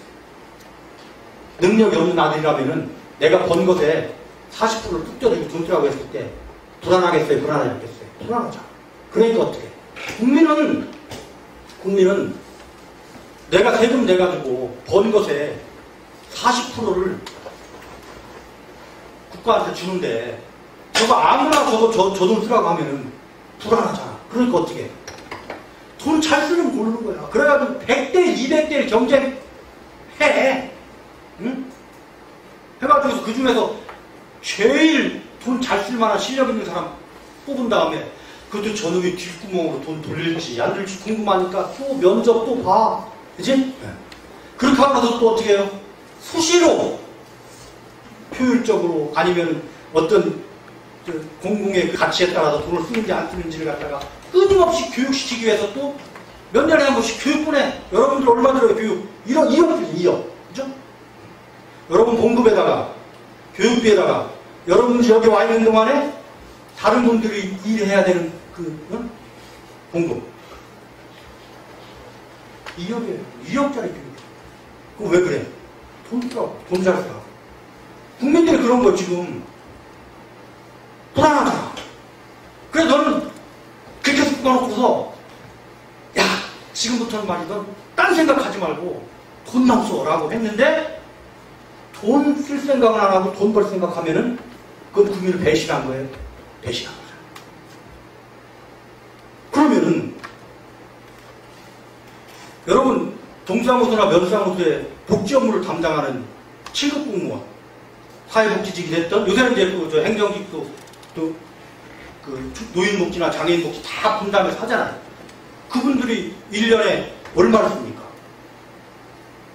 서울 같은 경우에 편찬했지만 대개 한 사람이 복지 업무를 담당하는 한 사람이 대개 몇십 명 담당한다. 몇십 명한테 공적 구조 줘야죠. 병원 가는 거 도와줘야죠. 뭐 해야지 해가지고서 그렇게 계산하면은 우리가 생각하는 그렇게 직급이 높지 않은 분들도 높지 않다고 생각하는 8급, 7급 이런 최일선의 이런 분들도 몇십억을 쓴다. 대한민국에서 몇십억 좋은 일 하는데 1년에 쓰는 사람이 있으면 나와보라고. 누가 그렇게 써요? 없다고. 부자예요, 아니에요? 부자라고. 왜? 부자는 많은 돈을 내 마음대로 쓰는 사람이 부자예요. 좋은 일 하는데. 내 마음대로 쓰는 사람이 부자인데 특히 좋은 일 하는데 내 마음대로 쓰면 존경받는 부자이죠. 그럼 여러분 공부는 왜 해요? 왜 높이 올라가려고 그래? 높이 올라가서 부하 많이 생기고 끝발 있고 그러니까. 근데 여러분 바꿔 생각. 높이 올라가면은 부자가 되는 거야. 도에서 충남도에서 누가 제일 부자예요? 제일 돈 지금 마음대로 쓸 수 있는 사람 지금 치사지. 그래서 높이 올라가려고 그래. 과장보다는 국장이 더 돈을 재량으로 쓸 수 있다고. 자기 마음대로. 근데 직급은 딸리지만은 계급에서는 지지만은 자기 마음대로 돈을 쓸 수 있는 방법이 있죠. 예산철 되면은 예산 파트에서 자 내년도 시책 쌓고 발표를 해라. 아니면 뭐 기존에 있던 것도 더 잘 쓸 수 있는 방법을 갖다 내라. 이렇게 하면은 귀찮아 하고서 7급 성우한테 그냥 맡겨서 가지고 오면 그냥 대충 거기서 이렇게 하지. 근데 그게 아니란 말이야. 그때 그 기회에 내가 하고 싶은 걸 하는 거야. 내가 하고 싶은 거. 내가 하고 싶은 걸 하려고 하는 사람은 내 철학이 있는 거지. 저는 공직에 은퇴를 하고 나서 제일 먼저 한 것이 태극기 사랑 모임 카페를 만들었어요. 그 뒤에 이제 이게 와해가 됐어. 아, 이상하게 말이지. 태극기 사랑 모임이 1년 뒤에 말이지. 이상하게 데모하는데 이게 꽁같이 무슨 어떤 특정한 사람들의 상징인 것처럼 돼서. 근데 저는 그때 제가 차관되고 나서 시도 부시장, 부시사들 회의를 했어요. 여러분 선배가 정말 하나 해보고 싶은 거 있다. 몇십 년 동안 다른 거 다 내가 해봤지만 정말 해보고 싶은 거 있다. 네, 뭐예요? 말하세요. 제가 저희들이 뭐 그런 걸 해줘야죠. 야, 이번 3.1절이라는 말이야. 전국을 다 태극기 좀 한번 뒤집어 엎었으면 좋겠다. 응? 그랬더니 정말 부지사들이 다 나서가지고 아파트에 막 그냥 막 거기 1cm 하고 막 뭐 해가지고 그 해에 응? 2015년 3월 1일 날 정말 그 언론에서 깜짝 놀랄 정도로 야 이게 말이지 2002년 월드컵도 아닌데 정말 곳곳에 태극기가 하고 나서 이제 은퇴하고 나서 이 태극기 사랑 모임 카페를 만들었어. 그래서 그 태사물하고 태극기를 사랑하는 사람들, 태극기를 그 매일 다는 사람들의 모임 이렇게 하면서 매일 태극기를 달자. 그래 우리 집집에 매일 태극기를 다는 거야. 그거 이제 몇백 명까지 늘어났어요. 그래서 가만히 생각하니까 애들이 요새는 이 등거리에 학교 다닐 때 백팩을 하고 다니잖아. 그래서 백팩에다가 요 이름표를 태극기로 좀 견고하게 만들어가지고 3학년 2반 정제를 이렇게 해가지고 달게 하고 하면은 좋을 것 같다 해가지고 그걸 이제 만들었어요. 제가 디자인 해가지고 했더니 하나에 한 5,000원 정도 들어. 2개 학교를 했어요. 동주의 한일고등학교하고 세종의 성남고등학교. 그때 성남고등학교 교장선생님 지금 이제 교육 박백범 차관이야. 청와대에 저하고 이제 같이 근무한 이제 특별 관계라서 교육부 1급 하다가 이제 은퇴하고 그쪽으로 가 있는데 형 애들 그 태극기 나눠줘. 그러고서 내가 특강 한 20분 할게. 나라사 하는 특강. 그리고 그 대신 내가 무료로 해준다. 그게 이제 조인식을 한 거야. 조건 하나. 태극기 사랑 모임 하나만 서클로 애들 서클 하나 만들면은 나중에 우리하고 같이 이렇게 계속 연결을 해야 되지. 자 그렇게 하는데 그 5,000원이라는 돈이 내 봉급으로 감당하기에는 만만치가 않아. 몇백 개 하고 1,000개, 2,000개 해야 되잖아. 그죠? 그러면서 야 내가 현직에 있을 때 3.1절 기념식 나가면 배지 하나씩 오는 말이지 태극기 이거 나눠주고 그러면은 그 귀찮아 사람들 받아가지고 나갈 때 가져가지도 않죠. 그걸 내가 또 막상 만들려고 그러니까 그 단가가 응? 만만치가 않아. 이거야 이거. 그래서 야 현직에 있을 때 내가 하고 싶은 걸 하는 거 예산으로 하는 거 내 철학을 가지고 하는 이거 굉장히 소중하다. 근데 나는 차관이니까 이제 뭐 계급이 높잖아. 그러니까 하라고 하지. 근데 밑에 이제 예를 들어서 사무관이나 서기관이 만약 그걸 하려고 그러면 어떻게 해야 돼? 논리적으로 설득을 시켜야 되죠. 그래서 공부하는 거야. 내가 진짜 내가 하고 싶은 것을 돈을 마음대로 우리 돈 마음껏 있어. 500조가 있어. 500조. 응? 싶은 걸 마음껏 내 철학에 맞춰서 쓰고 싶으면은 공부를 열심히 해가지고 내 단단한 철학과 논리를 무장을 해가지고 내 사무관 설득시키고 과장 설득시키고 국장 설득시키면 되잖아. 그럼 그 순간 내 돈이지 그게. 내가 은퇴하고 나와가지고 태극기 사랑 모임에 백팩에 하나에 5,000원짜리 1,000개를 만들려고 몇백만 원을 내 돈으로 쓴 것하고 예산으로 그 1,000개를 만들어서 쓴 것하고 내 돈이냐 나라 돈이냐의 차이가 있지 뭔 차이가 있어요. 효과는 내 돈으로 썼다고 엄청 누가 칭찬해주고 그 잘하는 건가? 여러분들이 쓰기만 하면 여러분들이 뜻대로 쓰기만 하면 그 여러분들이 돈이 되는 거예요. 경주 최고잣집에서 곡간 열어가지고서 100억 원어치 쌀을 푸는 거나 야 지금 코로나 때문에 나라가 어려워 긴급 재난조금 풀어야 되겠다 라고 생각해가지고서 거기서 열심히 해가지고서 합리적으로 이걸 배분하고 해가지고 빠짐없이 빨리 그 돈을 지불하는 거하고 어떤 차이가 있습니까? 경주 최고자는 자기 돈으로 했으니까 그건 엄청 고귀하고 숭고하고 그거 조금 더 어렵긴 어렵겠지. 마음을 결정하는데 아무나 못하니까 존경받는 부자의 힘이 있겠지만은 그렇죠. 우리는 똑같이 공무원 노름직이 내 봉급 내서 100만원 200만원 어떻게 하면 더 늙을까 하고 궁리하기 이전에 국민이 쓰라고 맡겨준 돈 제대로 쓰면 되는데 더 신나게 쓰는 거 그걸 내 마음대로 쓰면 되잖아. 내 마음대로. 그럼 뭐예요?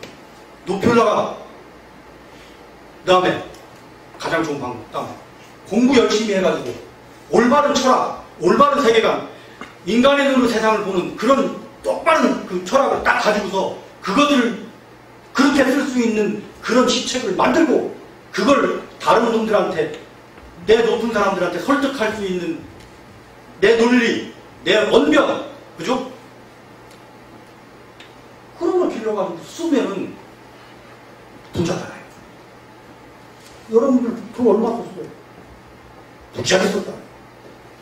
그래서 은퇴를 하고 나서 이제 엄마 40년 동안 공무원을 하셨다고 그러는데 그동안 뭐 하셨어요?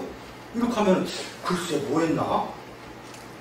아니라 야 나 이런 일을 하는데 말이지 내가 3,500원 썼어.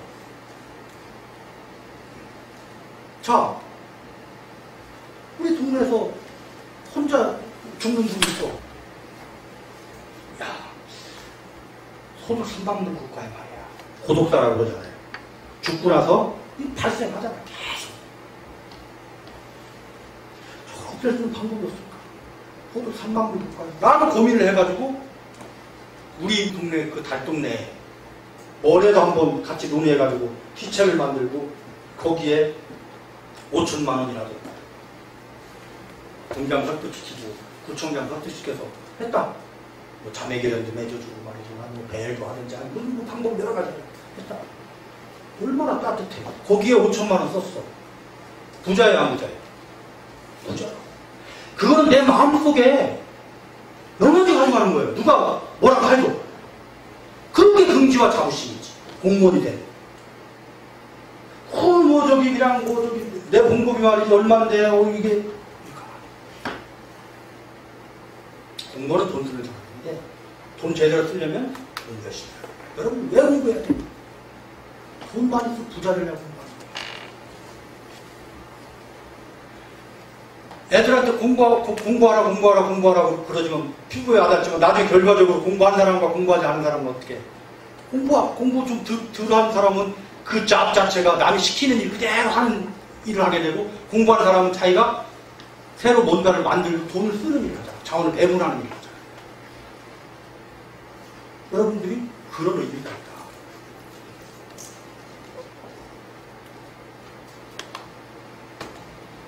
그래서 공무원은 가장 존경받는 부자다.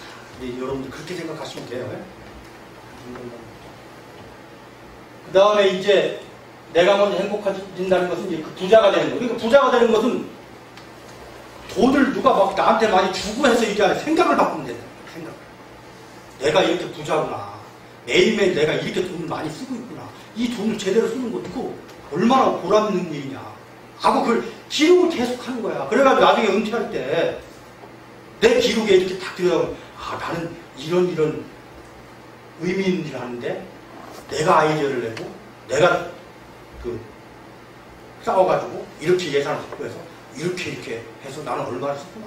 그 기록이 쌓이면 쌓일수록 여러분 부자가 돼요. 그게 이제 첫 번째. 다음번에는 이제 그래도 고달퍼 늘 고달플 수 있잖아요. 그렇죠? 그때는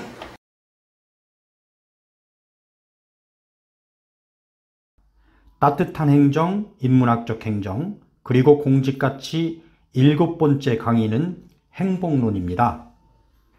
사람은 하고 싶은 일을 또 가치 있는 일을 내 스스로의 힘으로 해냈을 때 가장 행복합니다. 그래서 이번 시간에는 삶이 아무리 고달파도 이것만 있으면 행복하다라는 제목으로 행복에 대해서 함께 생각해 보겠습니다. 내가 매일매일 하고 있는 일의 의미와 가치를 찾아내는 방법에 대해서 말씀드리겠습니다. 다 들으시고 괜찮으시면 꼭 좋아요, 구독 부탁드립니다. 그게 이제 첫 번째. 다음번에는 이제 그래도 고달퍼 늘 고달플 수 있잖아요. 그렇죠?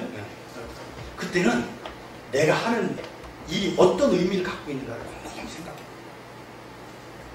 행복이라고 그러는 것은 하고 싶은 일을 해야만 하는 일을 해냈을 때 가장 행복한 거예요. 하고 싶은 일을 했다고 해서 행복하진 않아요. 왜? 그 하고 싶은 일이 사회적으로 의미가 없는 일일 수 있어. 내가 하고 싶다고 막 사람 때리고 나쁜 짓 하면 그건 아니잖아요.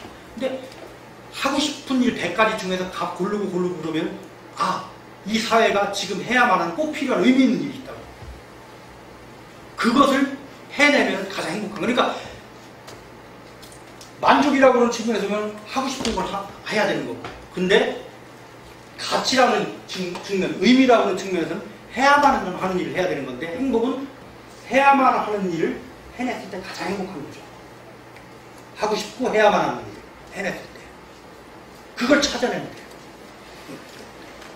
매일매일 하는 일이 의미와 가치로 충만해 있다고. 지금 우리가 하는 일이 아까 얘기한 대로 코로나19 대전 지역에서 새벽 2시에 인천공항에서 들어오는 우리 유학생 아무개를 기다리고 있는 8급 공무원, 은행 중구청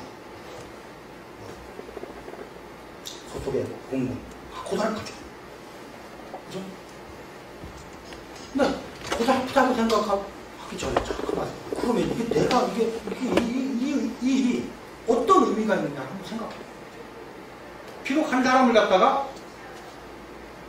에스코트 해가지고 안전하게 거소까지 안내를 하는 것이 내 임무지만 이거 누가 해? 이제 고시 합격하고 처음 사무관 됐을 때 몇 년쯤 지났을 때는 그때는 봉급도 얼마 안 되고 일도 한참 하고, 그런데 한 과장 정도 되니까 이제 조금 이제 통증 나고, 그러니까 이제 동창회를 하면 이제 제가 이제 가끔 가요. 그러면은 애들 입장에서도 제가 오면은 뭐 거지. 그래도 중앙부 과장이나 잘 공개되니까. 근데 이 자식들이 오면은 말로는 말이지 어쩌고저쩌고 속으로는 말이지 이런 느낌이 들어. 뭐 예를 들어 2차 간다 그러면 야 재근아 네가 뭐 무슨 돈이 있건지 이제 그렇게 말은 안 하지만 느낌에 그래서 내가 그때 그랬습니다. 야 이놈들아, 니들은 나하고 술 먹고 밥 같이 먹는 것만은 니들 영광이야. 그때 제가 이제 맨날 이렇게 뻥 치고 이제 그러니까 에이 알아 뭐 이렇게 하지만은 그때 그랬어요. 자, 야, 눈 오고 비 오고 그럴 때 너 무슨 생각하냐? 너 눈 오면 이런 생각하지? 주말에 눈 오면 야, 오늘은 용평이 좋을까? 스키장이 좋을까? 아니면 비 오면 어떻게 너 무슨 생각하냐? 야, 이거 비 오는데 에이 바깥에 나가네. 에이 다 글렀네. 에이 오늘 아주 뭐 계획되었다가 다 망쳐버렸구나. 오늘 뭐 즐겁게 놀려고 그랬는데 에이 집에서 말이지 만화책 빌려놓고서 말이지 콩국밥 먹으면 즐겁게 하지. 네 생각만 하지. 나는 공무원 대우를 15년 동안 눈 오고 비 오고 그럴 때 한 번도 그런 생각 안 해. 나는 눈 오면은 제일 먼저 새벽 4시에 육교에서 소금 영악하신 우리 수호원들 걱정되는 사람. 너 눈 올 때 너는 네 출근할 것만 걱정되지. 나는 눈 올 때 야 이거 또 우리 동료들 고생하겠구나. 아니면 야 이거 저 교통이 말이지 이렇게 막혀가지고 어떻게 되지? 이거 서울시가 이거 제대로 잘 해야 될 텐데 이런 걱정. 너는 네만 생각하지만 나는 나뿐만 아니라 매일은 아니더라도 적어도 일주일에 서너 번씩은 내 이웃을 생각하는 사람. 그럼 나하고 네가 술 먹는 것만 해도 영광이라고 생각해. 이런 배짱이 있어요. 공무원은 왜? 가치가 있으니까. 의미가 있으니까. 코로나19 와도 마찬가지예요. 누가 합니까? 공무원들이 가지. 물론 자원봉사 하시는 분들도 다 훌륭하시지 않아요. 하지만 그분들을 못지않게 그렇죠? 우리 공무원들이 가는 거예요. 얼마나 보람이 얼마나 가치 있는 이걸 자기 스스로 알아야 돼. 그건 생각하면 돼. 가만히 앉아서. 자, 그래서 공무원으로서 나의 삶의 가치를 부여해야 돼. 마치 아무것도 없는 내가 너는 이 자식 나하고 내가 너하고 밥 먹어주는 것만 영광으로 생각해야지. 나는 그 가치, 그 긍지를 가지고 살면은 타락하지 않죠. 타락할 수도 없죠. 그 삶의 가치를 부여하는 거예요. 그래서 공무원은 좋은 일 하는데 돈 드는 사람. 가장 존경받는 부자다. 나는 매일 봉사활동하러 출근한다. 돈 받고 봉사활동하는 사람이다. 그래서 나는 대한민국 최고의 존경받는 부자다. 아까 얘기한 것처럼 나라는 일을 내일처럼 할 수 있다. 감정이입만 하면. 그 다음에 이건 이제 제가 생략하고 넘어가겠습니다. 똑같이 이제 나의 삶의 가치를 부여하는 그런 여러 가지 방법인데, 그 다음에 삶의 가치를 부여하려고 해도 그래도 힘들 경우가 있어. 그러면은 나의 일의 가치를 부여해보는 방법을 찾는 거예요. 좀 더 구체적이죠. 아까 얘기한 것처럼 대전역에서 기다리고 있는 그 공무원들이 과연 내 일이 과연 어떤 의미와 가치를 지니고 있는가를 검증하는 거죠. 그래서 이걸 하는 방법은 제 경험으로는 내가 하는 것은 지금 당장 이것만 보면 괴로워. 내가 다른 사람들 다 참는데 새벽 2시에 내가 여기 왜 여기 나와서 이 고생을 하지? 라고 생각할 수가 있는데, 내가 지금 이거 하는 것에 최종 산출물을 한번 생각해. 자, 내가 하는 것에, 내가 일을 하는 것에 최종 산출물. 내가 여기서 이걸 해서 이분이 갖다 안전하게 한국인 해가지고 결국은 코로나19가 팬데믹이 안 되고 잘 정리가 되면은 결국은 이것으로 인해서 올 수 있는 여러 가지 사회 혼란이나 여러 가지 그 재산, 경제상 피해나 이런 걸 막을 수가 있구나라는 그런 최종 산출물을 생각해요. 예를 든다면 공무원 돼가지고 제일 괴로워. 여러분들이 그 9급, 7급들 이제 그 사무실에 있는 후배들 소주 먹으면서 이런 얘기 해줄 수 있어요. 야, 아무개야 힘들지. 에이, 아니요. 뭐가 힘들어요? 아니요, 괜찮아. 힘들지. 맨날 앉아가지고 야, 공무원 될 때면 그래도 뭐 좀 일 좀 하려고 하는데 서무라고 해가지고서 맨날 50만 원짜리 출장 말이지, 서류 만들고 말이지, 응? 물건 말이지, 학용품 사다 나르고 말이지, 뭐하고 과장 어디 간다고 그러면 차 연락해가지고서 차임 나온다 하고, 야, 이거 힘들지. 힘든단 말이야. 그때 여러분들이 이렇게 해주고, 야, 근데 네가 그 일을 해가지고서 최종 산출물이 뭔가 한번 생각해봐라. 내가 농사과잖아. 내가 지금 어디 출장 가. 가야곡에, 본산시 가야곡이면 저기 은진에, 귀농 한 분이 왔는데, 딸기 하우스, 비닐하우스를 만들었는데, 7,500만 원 농협하고 이렇게 대출 가서 하는데, 내가 가서 잘 되는 거 봐야 되겠다. 그럼, 저 8999 소무가 과장이 출장 간다고 이거 뭐 해야 될 거 아니야, 그지? 그럼 그 친구는 과장이 가서 도시에서 어렵게 살던 귀농한 그 사람 하나가 그 과장의 그 방문으로 인해서 그 비닐하우스가 잘 되고 소출이 잘 나오고 해가지고 여기에 정착할 수 있다 그러면 과장의 출장도 성공한 것이고 과장이 출장하게 도와준 나도 기여를 한 거죠. 내 일에 가치가 있어요, 없어요? 이렇게 생각하는 거예요. 이렇게 생각하는 거예요. 그리고 그걸 보면 지방 공무원들이 굉장히 행복한 거죠. 왜? 우리는 눈으로 직접 볼 수 있잖아요. 효과를 바로 볼 수 있잖아요. 중앙공무원은 잘 모르죠. 제가 군에 갔다 와서 87년에 복직해서 제일 먼저 한 일이 지금은 수해가 나도 이재민이 몇백 명 이렇게 안 나. 근데 여러분 기록을 한번 보시면 87년 충남 홍수 이렇게 치면 이재민이 82,000명입니다. 4.25 태풍 이후에 우리나라에서 태풍을 연속 3번을 맞는데 충남이 그러니까 물 빠지기 전에 또 태풍 오고 또 태풍 오니까 충남이 되게 이게 좀 안전한 지역인데 그렇게 되니까 걷잡을 수 없이 피해가 커가지고 부여, 서천, 논산 이런 데가 이렇게 지붕만 남고 다 잠기. 그래서 82,000명이 이재민이에요. 저는 그때 이제 군에서 7월 31일 날 이제 전역을 하고서 군대 있을 때부터 이제 장병들 그 재난 지역에 출장 보내는 거 이제 그거 이제 선별해가지고 보내느라고 며칠 밤을 새고 와서 신고를 하면서 아유 나 좀 쉬어야 되겠다 그랬더니 그 다음날 바로 연락 온 거예요. 아 이거 안 되겠다. 정상관에 빨리 와. 82,000명 네가 먹여 살리는 일 해야 돼.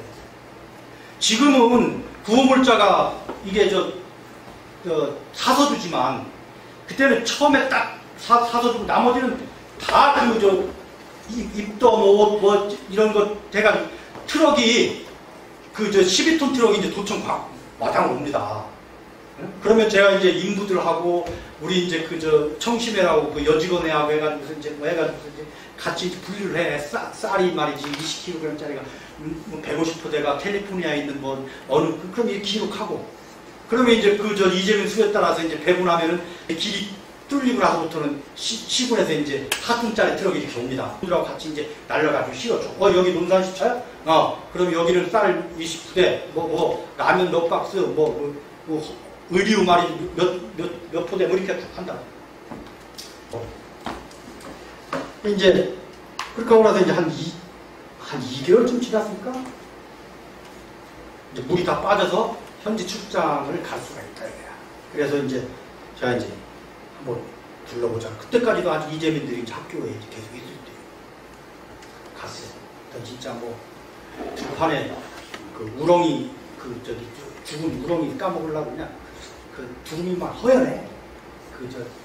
부여, 인천 때. 그래서 거기서 이제 황산대교에서 넘어와가지고서 이렇게 저기 어느 학교를 딱 갔어. 안내를 할 거 아니에요. 그래도 이재민 담당 책임자인데. 그래, 눈물이 발칵 쏟는 거예요. 난 진짜 열심히 했지만은 이게 이렇게 보람 있는 일인 줄은 몰랐지. 처음 딱 그렇게 저기 했을 때 보사부에서 18억을 갖다 딱 줘요. 근데 이제 제가 처음 왔기 때문에 기관 통장이 없었어. 요새 같으면 이제 안 되지. 요새 아무개처럼 개인 통장에다 이제 받은 것처럼. 그러니까 보사부로 다급했는지, 정상관이 그러면 아무 통장이나 좀 있어요. 지금 당장이면 지금 해야 되는데 이게 통장이 없으면 어떻게 해요? 그래서 이제 공급통장, 국민은행 통장 번호를 알려줬더니 그걸로 진짜 18억 보냈어. 그 친구나 나나 좀 순진하지. 그래서 이제 어디를 갔더니 은행동 지점으로 왔대. 그래서 이제 충남도청에서 이제 은행동 지점까지 이제 택시를 타고 가가지고 갔더니 지점장이 이거 당장 쓰실 분이에 그때 이자가 비쌀 때니까 지점장 입장에서는 하루만 해도 자기 실적이 쫙 올라가는 거였던 모양이 저는 몰랐는데 아예 아니라고. 난 이거 갖다가 지금 바로 금고에다 해야 된다. 네? 그 금고에다 수표를 18원짜리 끊어가지고서 손을 꼭 잡고 누가 그 택시 타고 와가지고 오자마자 저 금고에다가 이제 입금을 시키고 나서 그 18억을 가지고 통로, 담요, 그 다음에 이제 식기류, 그 다음에 라면 이런 걸 갖다 이제 입차를 삽니다. 근데 입차를 보려고 그러면 시간이 걸리잖아. 그러니까 옛날식으로 이제 다 하는 거야. 옛날에 샀던 데를.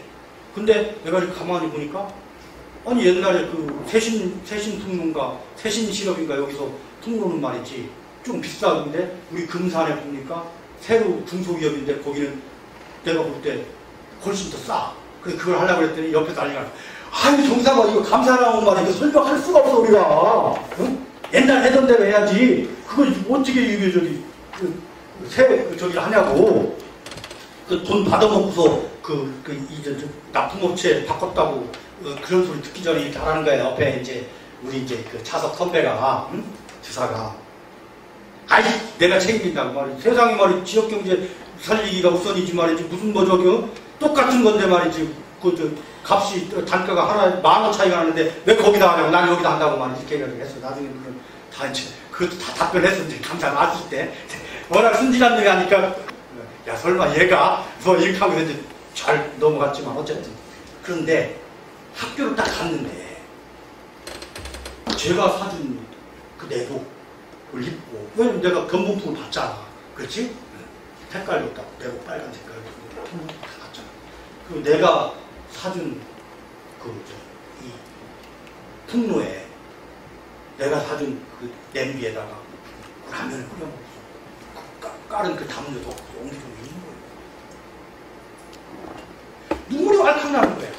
야 세상에 내가 그냥 그거 했던 것이 이게 이런 거였구나. 가치와 보람이 있습니까? 내가 어려울 때마다 나는 무슨 생각이 있겠어요? 왜 안 어렵겠어요? 그 뒤에 막 일이 막 많고 어렵고 힘들고 안 풀릴 때도 있고 혼날 때도 있고 그죠? 네. 그때마다 뭘 생각해? 아까 첫 번째 얘기한 우리 그 선배가 그 이사장님 내 입장인데 생각했던 거하고 이걸 생각하고 버티는 거예요. 내가 하는 일이 그렇다 최종 상식. 그 여러분들 후배들한테 그런 얘기를 해주시면 돼요. 괴롭고 힘든 후배들 소주 먹을 때 야 네가 지금 하는 것이 아무것도 아닌 것 같아. 어? 이렇게 이런 결과를 나는 거야. 귀농귀춘한 한 그 가족의 생명을 살리는 일이야. 매일매일 하는 거지. 이게 얼마나 좋아. 이렇게 하면서 자꾸 나를 이제 행복하게 하는 거야. 내 삶이 참 의미 있고 가치 있는 일이다. 그리고 나는 돈 쓸 수 있는 부자가 되지.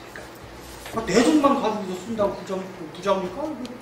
나라 돈 말이지. 멋지게 쓰면 되는 것이지. 그리고 그걸 내 치부책에다 계속 써놓는 거야. 매일매일. 매년. 꼭 한번 해보십시오. 그러면은 세상이 바뀝니다. 광주에는 어떤 그 공무원은 제가 현직에 있을 때 우리 비서관 와가지고 아유 광주에 사무관이라는 분이 기술시인데 건축지인데 자꾸 막무가내로 출장 왔는데 차관님 얼굴 꼭 뵙고 싶다고 그러는데 아유 야 급한 일정 없으면 야 그 오시라고 그래라. 그랬더니 그분이 사무관 교육할 때 한 몇백 명 교육하잖아요. 그죠? 그래서 제 강의 들은 거예요. 그러고서 그분이 나는 내 인생은 왜 이렇게 힘들고 고달프고 비참할까 이런 생각만 했다는 거야. 그런데 이 얘기를 듣고 나서 그렇구나. 내가 광주에서 건축집으로서 일을 하는 것이 이렇게 보람이 있구나라는 걸 하면서 행복해졌대요. 그래서 실제로 자기가 바뀌었기 때문에 내가 차관되는 것을 갖다가 너무나도 기뻤대. 거기서 소식을 듣고서. 그래서 언제 서울에 출장 가면은 우리 차관님 정말 꼭 한번 보고 싶다 해서 왔다는 거예요. 우리 둘이 손잡고서 정말 감격의 제 사람이 생각만 바꾸고 아파트를 갖다가 이제 허가를 내주고 말이지 뭐 하고 다 끝났어요? 네. 아파트를 막 이렇게 하고 그럴 때 심지어 이런 거지. 여러분 여기 화장실 갔다 나올 때 문 이렇게 닫으면 슬리퍼 이렇게 걸리는 경우 있죠.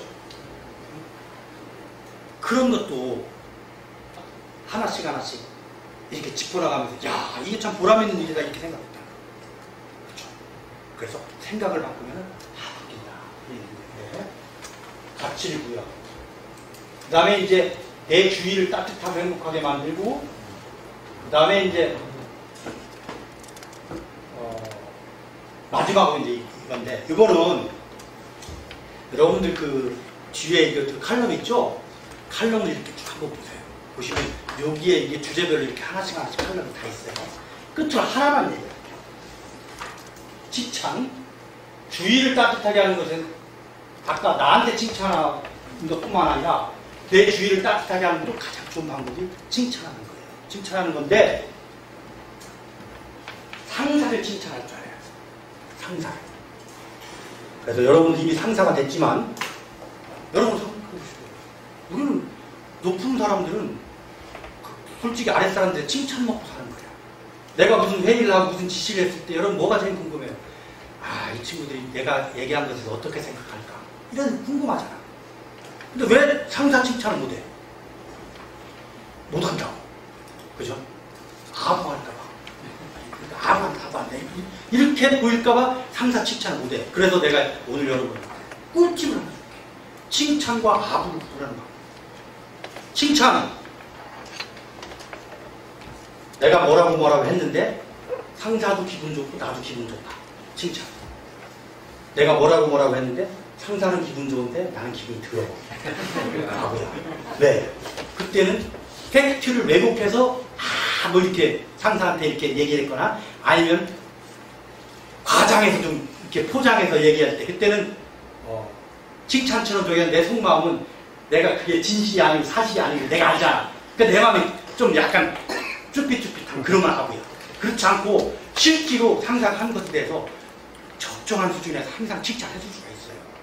예를 들어가지고서 지사가 국회 가서 예산 투쟁하고 돌아왔어. 그러면 다들 아이고 지사님 수고하셨습니다. 지금 이렇게 하고만 마는 게 아니라 좀 꼭 집어서 구체적으로 실제로 뭐가 이루어진 게 있어. 아 지사님 이번에 지사님 가져가지고 요 예산 말이지 저희들 10번 노력해도 안 됐는데 지사님 가져가지고 이번에 풀리셨는데 저희들 정말 고맙습니다. 한번 저희들 집행 잘해보겠습니다. 예산만 되면 이렇게 구체적으로 칭찬해 주는 것은 지사 입장에서 굉장히 힘이 나는 거지. 네? 그리고 나 입장에서도 사실대로 얘기이기 때문에 전혀 기분이 더럽지가 않아. 그런 칭찬을 하면 되는 거예요. 그렇죠? 그래서 여러분들이 주의를 즐겁게 하는 거 그런 칭찬을 좀 해주셨으면 좋겠다. 나머지는 이제 아까 얘기한 그 공무원이 어떤 게 자 하여튼 여러분 요새 이제 코로나19 때문에 어려움이 많지만 잘 이겨내시고 또 새로운 그 교육 환경 속에서도 나름대로 창의적으로 즐거움을 찾아서 여러분 잘해주시기 바랍니다. 제 유튜브도 많이 사랑해 주시고 좋아요 많이 눌러주시고 주위 분들한테도 좀 이렇게 좀 구독 좀 해주세요. 고맙습니다.